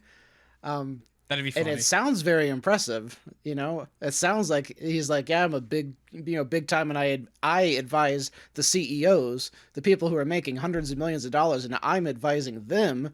But you never see him do it, so you're like, is he just making it up so he could be a bigger guy than Arthur or something? That's actually pretty funny. I mean, he could just be like literally like a corporate psychologist where he goes and does like disc tests and shit. Like, just goes and like peddles this fake science, and then like the CEOs pay him for that. Yes, that was a shot at people that do organizational psychology for a living. Go do a real job. It's not, you can't listen. This podcast hates young. We're not going to hear about it. Go read some Lacan instead. Anyway, so this is just to say, if you're out there and you work in a job and they make you do like a personality profile or like a disc inventory or like whatever the fuck, any of those standardized testings where they try and put you on like a graph or into a category, that stuff is all nonsense. None of it's real. It's basically horoscopes. Just wanted to put that out there. It's complete BS. It gives people a framework to talk about each other in ways that are both reductionist, unhelpful, and largely based on Freud's completely fractured understanding of how the human psyche works and how psychology functions.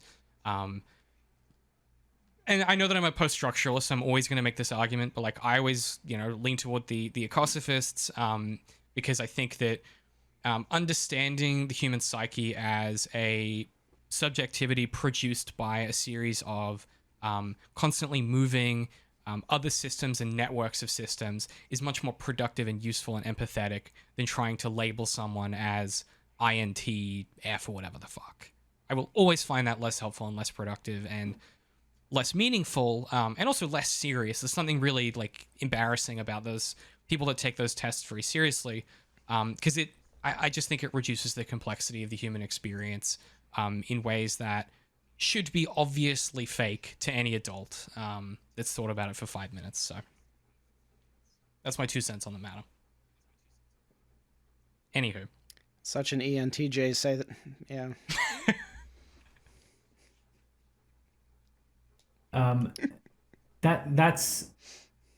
There's a good version of that test for people that want to be like judges and stuff like that, right? Like you do psychology tests that aren't like you don't get labels necessarily, but you just get assessed by sort of like well-rounded people. And they interview you and talk like, what was your vibe on this guy essentially?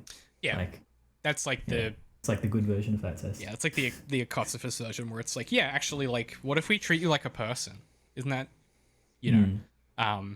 it's also like, you'll also hear like evidence-based treatment as opposed to theory-based treatment when it comes to psychology, where it's like evidence-based treatment is like the thing that will always be more important is what the person in front of you is telling you rather than what the theory says, which is just like a radically empathetic way to approach treatment, particularly for extreme conditions where it's like, yeah, like it turns out that the person in front of you knows a lot more about this than anyone who wrote a textbook about it can, because they're experiencing it, and like that lived experience is incredibly valuable in constructing a treatment plan. Anyway, slight diversion, but related to the things the show is talking about. So the next thing I have in my notes is the Tyler and Kirsten escape, the rough scene with Sarah, where she basically is like, she basically gives up and she's like, tell the others I died after the play. You just get Kirsten tearing up and sort of finally accepting that she can let someone go, even if she doesn't literally say goodbye, Darth. I will also say I love the Sarah's first line. What's Why are you in the ceiling? Yeah, why are you in the ceiling? She's such a fun character, hey. It's very funny. I'm also very grateful that they didn't do the you didn't hear the flat line as after she said a goodbye. Oh god, could you imagine? Yeah, it's like, oh, Didn't think it was that kind of show, but okay. That would be what this would be if it was like a film adaptation. Yeah. Which part of me wondered if that was like if that was an intentional semi-suicide, because she took off the oxygen, and after just a minute of talking to Kirsten, that's when she passed out. And so I was wondering if it was like, okay, I get to say goodbye to someone, so now I can let myself go. That's kind of my reading, yeah. That like she got to say goodbye to like her adopted daughter, basically. And so then she, you know, that was my understanding as well, yeah. I don't know enough about like medicine to know if that's how it would work, but I think the scene sells that really well. Yeah. Plus, like, if you think about it in the context of the broader structure of the episode, this is also the last thing that Kirsten is... This is the last tether that is keeping Kirsten attached to the symphony, is that, like, there's this problem that needs solving, that, like, they need to escape the situation. And then Sarah's like, no, this isn't a situation to escape, like, I'm done. And I think that's what sort of frees her to then go with the prophet. And we'll talk about what decision that we think she made as well. But we get to see, at the very least, we get to see Alex watching Kirsten leave with the prophet, which is such a wild reversal of like, this would have been like unthinkable to us 4 episodes ago, you know, that these positions would be so completely reversed. It's fascinating. Yeah. Because they do Which a lot I of also... I never ever read that as her like leaving with him, if that makes sense. It was I took it much more as just like, oh, we're gonna go walk out in the field together, because everything that we've seen is that Kirsten will never leave the symphony, and those are her family, and she can't abandon them, and all this stuff, and in her head they still are captives, so she would not leave them. So I took it as a very temporary, she's just curious and is going after Tyler kind of thing. Yeah. Well, yeah, not pack up bags and leave, but she does make a decision to go with him instead of returning to the troop at that moment. So I guess, like, you know, yeah, symbolically she's like going with him. I think the most interesting thing was that Alex had a radio, which indicated that she had a really good relationship with somebody. With Elizabeth, for some reason. Assumedly, it was Elizabeth that gave it to her. Well, and she says she's talking to Elizabeth on the radio as well. Yeah. Yeah. Yeah, and they've been there like a week or so like that kind of makes sense. Plus, like, you know, Elizabeth's the one that gives him the karaoke and does, you know, like, all this stuff. It's all Elizabeth doing it, because Clarke is sort of still really on the fence about this whole symphony thing. So it kind of makes sense that... And especially, we know that Alex is quite gullible, and she sort of attaches herself to people quite quickly. Yeah, that's true. I like Alex. I like how she's, in the middle of the day, like, sun shining, she's just, like, doing karaoke. Yeah. Just having the best time. That was a funny scene. Yeah. I mean, I know she's maybe not supposed to be making the best argument, but I was totally with Alex. Yeah, she's just like right. Alex was trying to. Yeah. Okay. Like in the episode, you're with me. She's okay, just we're good. correct. Like, yeah. But you have to. But then it's the thing of like, but Kirsten's position is completely understandable, and is probably the correct position, which is like, they should have some paranoia about how easy all of this feels. Like, you got to stay alive. You got to be cautious, and no one is being cautious. They're all just like letting this happen. Yeah, because she still hasn't dealt with whatever trauma. She's still working through whatever trauma she needs to work through in order to accept that, like, there could be a safe home for them. But she also doesn't know, like, they also don't know, like, the conflicts that's happening between Clarke and Elizabeth around, like, you know, everyone wants to just open the airport, and he sort of wants to keep them all, you know, contained and locked up and stuff like that. So there's also more going on behind the scenes than we maybe realize, and the intimation that once they get inside, Clarke won't let them leave, I think is correct. Like, we know that people say once you go to the museum, you never come out again. Tyler repeats that a bunch of times. So I think it's one of those... Clarke says that.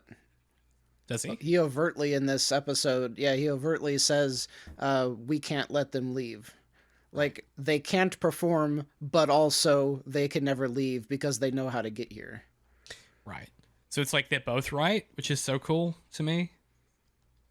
But they're both also wrong. You know?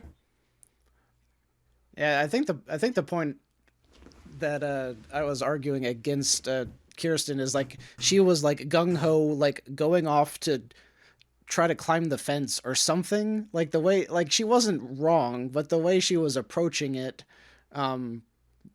it was much more of a wait and see situation, and then you could stage a rebellion. But anyway, neither here nor there. No. But all to say, I do agree with you, which is rare.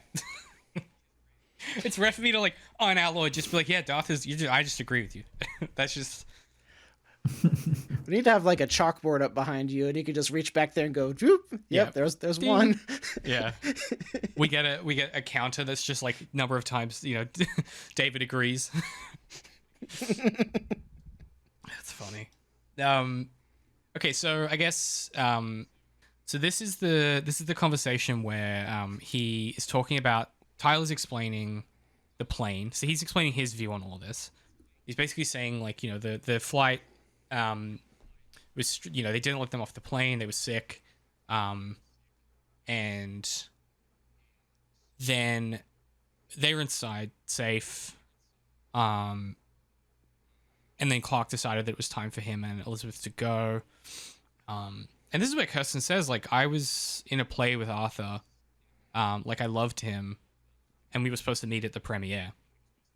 And Arthur gave her Station 11. And when I read it, this is what she says. And when I read it, it didn't matter that the world was ending, because it was the world. Tyler, you didn't come back here for that. And Tyler, then why did I come back? Kirsten, because they didn't die. They're all still alive. You left. Tyler, I remember being locked up for trying to help someone. I remember that they failed. I remember damage, then escape, then adrift in a stranger's galaxy for a long, long time. But I'm safe now. I found it again. There is a before. It was just awful. I release you from the undersea. And, like, I'm already crying at this point. And then Bill Callahan comes on as Kirsten walks back to the airport, and I lost it. I was like, I was struggling with this one. It's just so, like, the fact that he says, I release you from the undersea. Like, oh my God. Like, it's just this sort of, he's such a tragic figure, Tyler. And it seems like he doesn't know what he wants, but I just find this conversation fascinating. And there's this moment where they connect, you know? Yeah, his performance is so good. Like the crying is like genuine crying. Like that's like he's not crying. He's like welling up, sort of thing. Like remembering, I don't know. I guess how he wanted to save this plane full of people. Yeah, it's interesting how like he's really stuck on this like plane full of people. Like, you know, I guess they were like sort of right there. You know, it was something as a kid. He's like, why can't we just go open the door and save those people, kind of thing. And because he was so attached to it, he's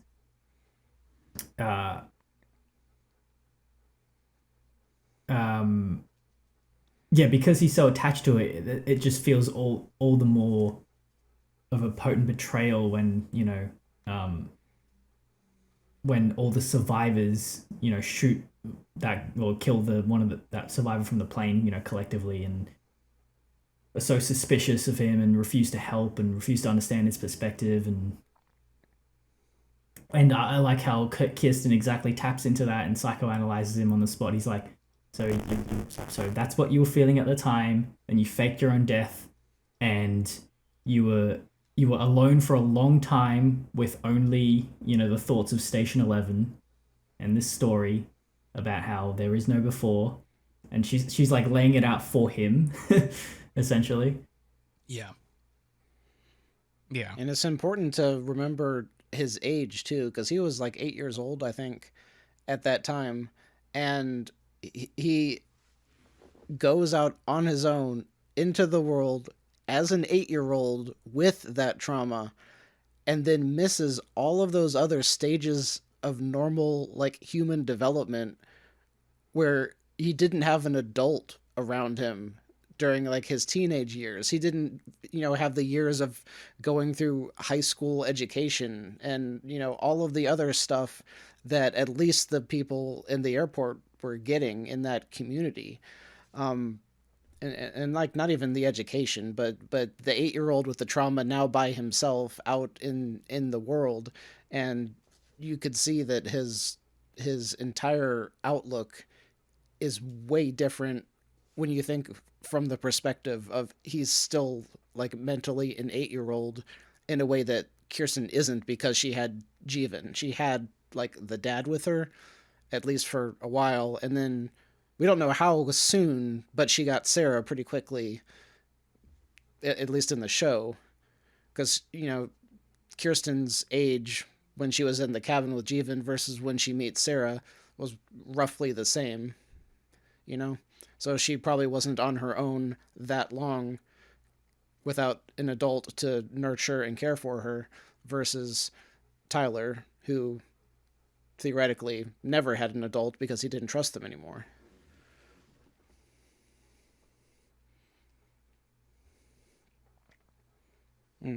Yeah. Well, it's like no small coincidence that like Tyler surrounds himself with children too, right? Like that's who we can relate to. Yeah, this trauma has just like frozen him in time. And like it's that idea of like the part, from the scene that they did where it's like, the past is safe. And yeah, the fact that he's able to admit there is a before, it was just awful. And then he says, I release you from the undersea. I think in some ways that's also him dissolving this fiction he's produced. Like, I release you from the undersea is another way of saying, like, I no longer need this framework. Like, I'm accepting that this was something that happened and I'm going to deal with it. And he sets fire to the monument. The little paper plane monument thing, which draws out Elizabeth and Clarke, and then he uses his little handheld thingy to detonate some kind of explosive that destroys the museum. Clarke gets real upset. They get into this big yelling match. And then, Elizabeth recognizes Tyler, and he can't even speak. Like, he's so overcome with emotion, many different kinds of emotion, that, he literally cannot speak. And that's when Clarke arrives, and then, he detonates the museum. And as I said at the start, he gets knocked out at the end, but that's kind of neither here nor there. I like how Clarke's pretty upset about the museum, but I like how we actually see inside the museum, and it isn't that impressive. There's like a few things. There's like a few game consoles. There's a gun. It's like it's a pretty pathetic museum. And Clarke's like, no, my life's work. I feel like there's something funny about that. Yes. Yeah, it's so like, and also like it's not like it's like a proper installation. The labels are on like paper cards for all the stuff. Like, yeah. And he steals something from there like pretty easily, like Yeah, it's pretty funny. It is interesting that he lights the beacon, which draws the people out, which I'm assuming is so that no one gets hurt when the explosion happens. That was my assumption. Or it's... Yeah, I don't know. I'm not really sure what to make of that. I think that was how I read it, was that he wanted to make sure that Clarke wasn't in there. But outside of that, yeah, I'm not sure how we're supposed to read him. And also, like, it's symbolic for him too, burning the the monument to the plane that is like part of Clarke's lies, sort of thing. In his mind, anyway. Yeah. It's so interesting how Clarke reacts. I feel like it's I can't put my finger on it. Just how it shows how he's a different person. Like he's and what I was saying earlier about how he's in the apocalypse. He's maybe done some introspection here. He's got some new foibles, but he's also he's a different person. And the way he reacts to Tyler, he says, oh, thank God you're alive. And then he says, like, you worried your mother for 20 years. I feel like there's nothing really performative about that. He isn't concerned about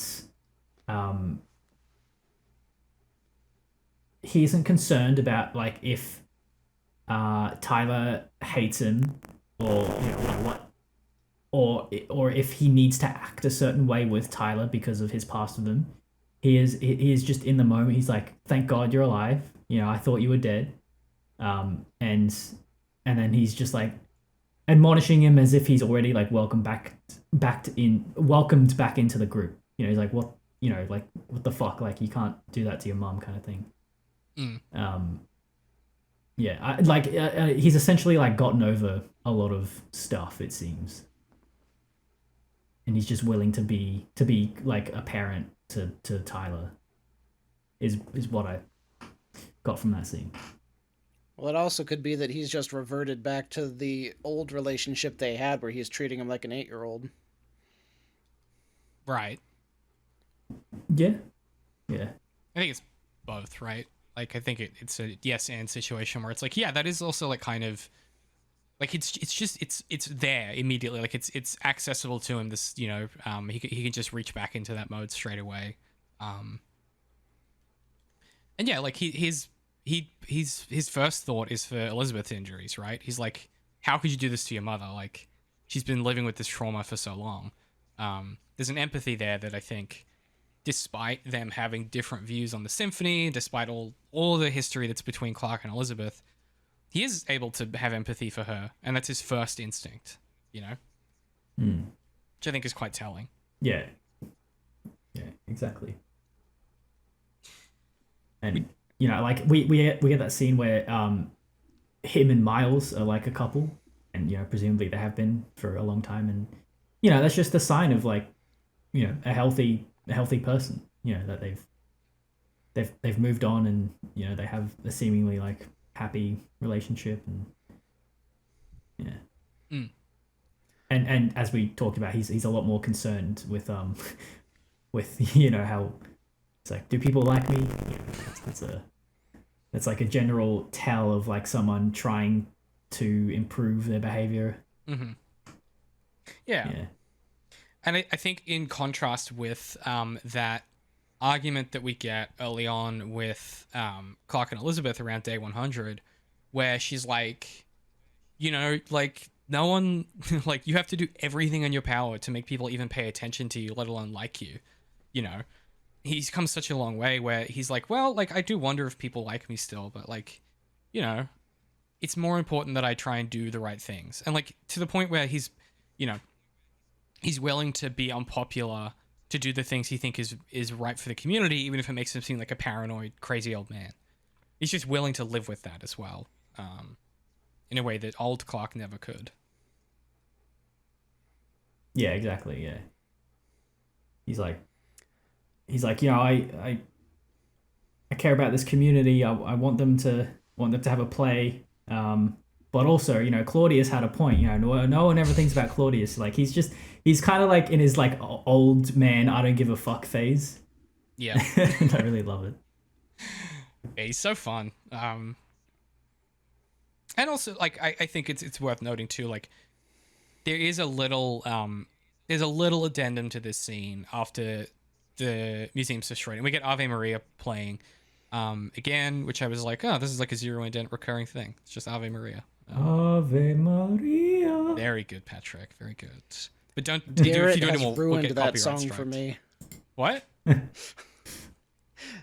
Garrett from Community. He has ruined that song for me. Yes.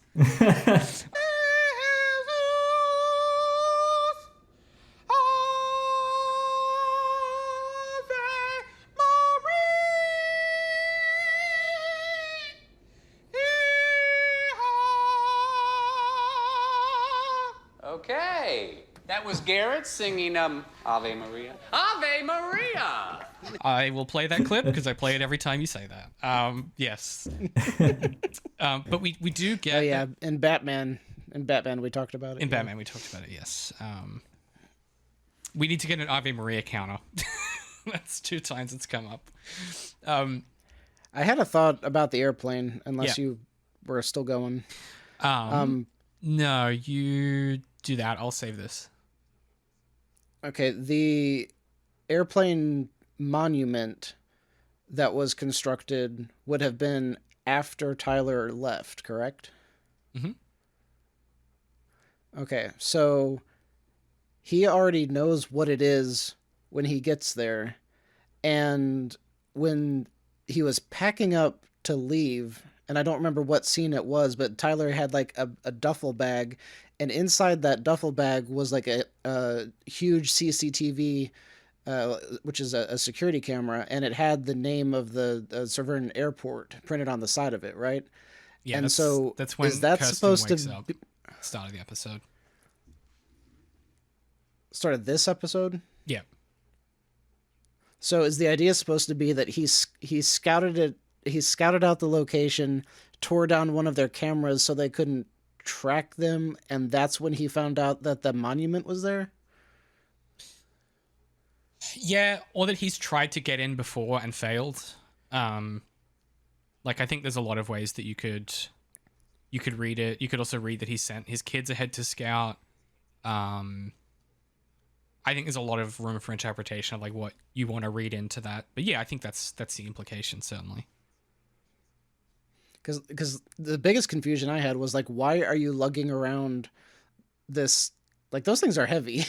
Like, why are you carrying around a big old CCTV camera when you don't like technology in the first place? And so I kept waiting for that to be somehow involved in like how they would get into the place or something, but it didn't come up. I had kind of in the back of my head assumed that whatever this stuff was in that bag, in that duffel, whatever, was what he was going to use to make his bomb or something. Like, there might have been a receiver or a transmitter on that he needed for the wireless. That was kind of my baseline assumption. Oh, yeah. Okay. Yeah. That could make sense if that was a wireless, if the camera had like a wireless, transmitter on it or whatever, then that could have been his connection point. Yeah. Yeah, exactly. Because like, So I don't know we anything. figured out the bomb. We There solved the text. Well done. Good job, boys. No, that was just kind of like the background assumption I'd made. But I think you could read that many different ways. And I think it's just like an interesting bit of ambiguity that the show doesn't feel the need to explain. Explaining to the police. No, it was for this show called Station 11. It's why I was searching up how to make a bomb. I swear. I mean, I've said this before, but I feel like every author is on some list somewhere from something we've Googled. I was gonna say that's just a normal Monday in America. Yeah, that's correct. Yeah, very, very emotional scene. And I thought in particular, Tyler's face as Elizabeth like meets his eye and they sort of reconnect. I was like, man, like there's just so much going on his face in that moment. It was really, really affecting and impressive. So what was his purpose in staying there? I don't know, confronting dude. them? I don't know. I don't know that he thought that far ahead is my pet theory. I think he's like, I'm going to do this thing. And then he's like, wait, now what? It was kind of my assumption. But there was a wide shot of all of his younglings like out there in the field. So Was there? like either Yeah, like at the very end. I want to say it's after he gets knocked out. I don't know. And so I thought in the previous episode, didn't he say something about lighting a beacon, and then his kids are going to meet him? Yeah, and Or no, yeah, well, in the last episode. but we also got the kids that blow up Gil say that like it's a beacon for the prophet. So I think it was the explosion of the tower that was like the beacon. Okay, right. Potentially. I don't know what the plan is next, but that's sort of the... Well, in theory, in the comic Station 11, the Undersea waged war against, like, the other faction. So maybe it's, like... That's the plan. It's like the kids are going to attack the airport or something. I mean, they need to destroy the entire airport because the technology was not the museum. You know, it's the airport. Right.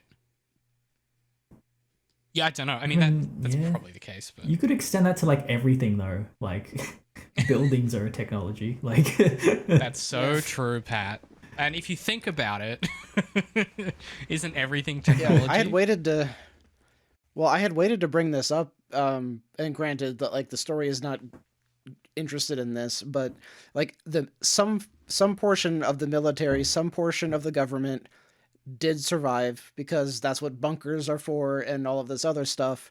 And so it's not just Tyler and his children trying to destroy this one thing. It's like now they have to go after tanks. You know, like imagine what comes next. I know that you're kidding, but a like little kid. That's actually a TV show. So Jericho is like there's like a nuclear, like basically like most of America gets knocked out by nukes. And it's set in like, you actually probably enjoy it, I think, but it's set in like Texas or whatever. And this community eventually has to deal with the fact that like a bunch of the military survived and they have tanks. And it's like I was literally watching that episode a couple nights ago and I was like, this is so much less interesting than Station 11. But they're like, how are we gonna defeat this tank? Is a conversation they have to have. One of the kids goes up and sticks their arm into the barrel. It's like, I got this guy. It does the like Bugs Bunny thing where like then they fire it and it like backfires into the. Yeah.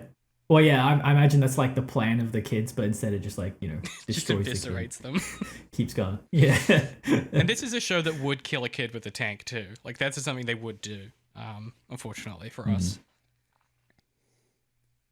Yes, that is very funny. I don't know. I guess you know what, Darth? I bet we're gonna find out. I bet we're gonna find out. Well, I was gonna say like I think, you know, the plan, if you know, could have also just been that, as you said, David, like he doesn't have a plan necessarily. Maybe the reason is because he just wanted to see his mummy again. You know, like subconsciously. Yeah. Well, it's interesting because I did argue back at the beginning, and I think we had all agreed that the download of Wikipedia on that game station thing was like the holy grail of technology in the post-apocalypse. Mm-hmm. But that's not at all what it ended up being. He was just like, everything needs to die, and there's not this focus on this one thing, which is what the story kind of made it appear like it was going to be. Right. Actually, yeah, that is a good point. I think there's a bit of sleight of hand there in that you think that he wants the device because it has all of this history on it. But actually, he maybe just wanted it because he knew he could use it to blow up the tower type thing. Yeah, and when he walked out with it, I actually thought, I was like, oh, dang, is he going to try to like rebuild society I had the his same own thought. way? Like, it's such a good red herring moment where you're like, oh, interesting. And then it's like, no, it's the bomb. Also, I am almost positive that the symbols of like it looks like planets aligning is also in like the inside cover of the comic. Yeah, it is. Yeah. That means I don't know what something. to make of that. Means something. Well, it's planets orbiting, and Station 11 is set in space stuff, so that also means something. Hey, listen, write in. Tell us what you think that means. We should we should do it at the end of every show. You know how like on a kids show they'll be like, "And what did you think the lesson of today's episode was?" Be like, "Yeah, well, like, we leave them with a mystery to solve." Cool. I've been so scared to read comments though, because I'm like, someone's just gonna drop like what the last episode is or something. People have been good in the comments actually. On Patreon as well, people have been very, very complimentary about this coverage so far. I will say, yeah, listen, they've been saying they've been enjoying it, having a good time. People are loving the show as well. I think we picked like a really good show that works for the kinds of people that like the stuff we talk about. So I think that's always good when we nail it. Same with the Batman. People were loving that. I'm laughing at. Sorry, because you know we have people who like this kind of stuff. Yeah. And like one of my coworkers was telling me like, you're gonna be so bored in the first half of Superman, and I'm like, oh, I can't imagine him watching this show if Superman was boring. How could you be bored? What the? Okay, all right, sure. Okay. Yeah, I let it go. Yeah. Was it Zack Snyder in a trench coat and sunglasses? Yeah. Oh, you got him, Pat. You got him. You razzed him good. Oh, I'm gonna get comments for that. Thank you for mentioning his name. That's how we get the clicks. That's how we get the clicks, Pat. There is one scene at the end that we haven't talked about yet, right after this, where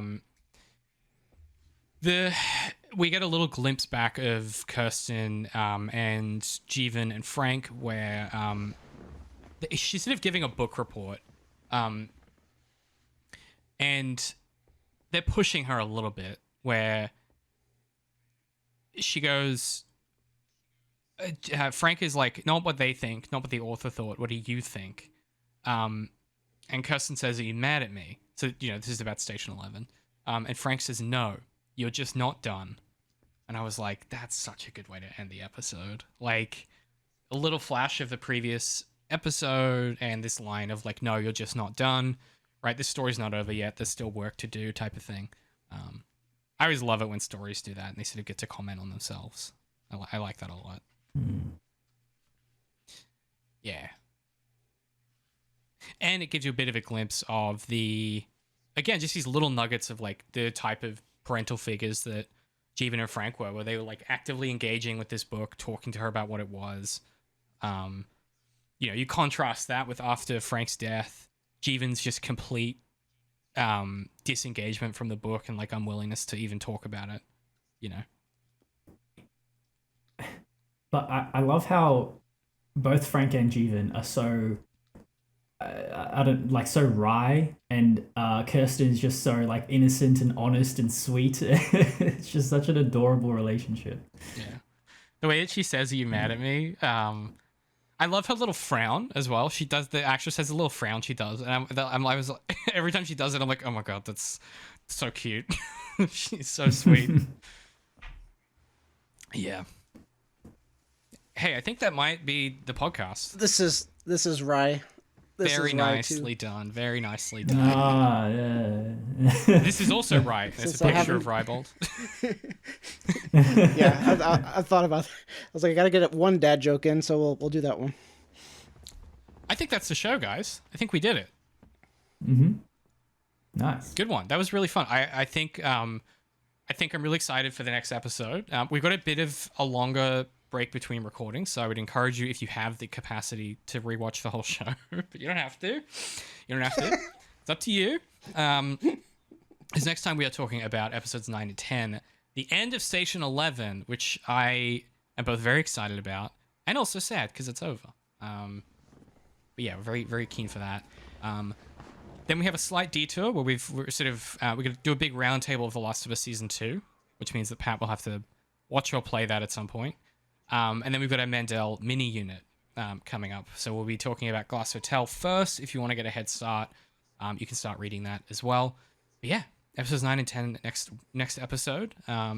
Patrick, where can people find more of you on the internet? People can find me at YouTube, Spotify, SoundCloud, and Apple Podcasts. Podcast is called A Madness. You can find us. Website is amttm.com. You can find all our socials and episodes from there. Do it. If you enjoy the show, I guarantee you will like A Method to the Madness. In particular, our sort of extended Matrix coverage, I think, is a fascinating listen. There's a huge back catalog there, so go check it out. I was going to ask Darth if you have anything coming up, but I know for a fact that one of those things is with Media Action, so YouTube, Darth, it's linked down below. Do you want to plug anything in particular, Darth? No, the only thing I will point out is that I just realized that I am now furious that this season does not have 11 episodes. Ooh, should have had 11. I didn't notice that. Oh yeah, that's yeah, that seems like a mistake. Yeah, this is the type of bullshit that like you would not have any context for whatsoever, Darth. But that exact type of thing is Taylor Swift's entire career is doing shit like that. She announced her new album yesterday, and it was like it's her 12th studio album, and she announced it on the 12th day at 12 in the morning. Like that type of stuff. Oh my gosh. I fully appreciate that. I know. Because very cool. I literally would like take screenshots at like 5:55 on 5:5 and be like send it to everyone and like look, and nobody cares. No one gives a shit. Yeah, that seems right to me. You are such a dad, Darth. Like that's exactly the shit my dad does. Yeah, 100%. That's very dad coded. See, this has been my argument for a long time, is that Darth is very dad coded, and I think I'm more stepdad coded or like uncle coded. You know what I mean? That's so true. Yeah, because like you might, in a different context, you might think I'm dad coded, but that's not. That's just the veneer of the uncle. You know. You're the uncle who's like, you show up to the Christmas party, they've been there for half an hour and have gone through a 6-pack already. Yeah, exactly. And it's like, well, I got to deal with you fuckers. What do you expect? Yes. I was about to say, so I'm picturing that the stepdad is like the guy who's smoking the cigarette and beating the kid while he's wearing Wow. Okay. First, wearing the wife beater. And... No, I would be like, no, that's unfair. I would be chill if I were different type of stepdad. You're imagining the dad from It or whatever, Bev's dad. Like that's not the type of stepdad we're talking about. We're talking about the cool kind. Or the kind that thinks he's cool, which is functionally the same thing. Anyway, we got to end the show. If you want to support us, if you made it this far, you know how to do that. Give us a comment or like wherever you consume this. That's how people find the show. Send it to people you think might enjoy it. Everything we do is at zeroindent.com. You can buy merch at underink.press. You can buy this t-shirt that I've been wearing, the Zero Indent t-shirt. It's a great shirt. It's good quality, and the print's really fun, so go grab yourself a copy. Otherwise, we will catch you next time for the end of Station 11. And as always, it's just the end of the show. It's not the end of the world. Zero Indent is an independent publication dedicated to studying works of genre fiction, brought to you by our subscribers. Head to patreon.com/zeroindent to learn more and consider supporting us. Our theme song is The Swan by Alon Peretz. Our podcast cover art is by Crystal Hatay. Everything else is written, directed, and edited by me, DC McNeil. You can find our merch and books at underink.press and everything we do at zeroindent.com.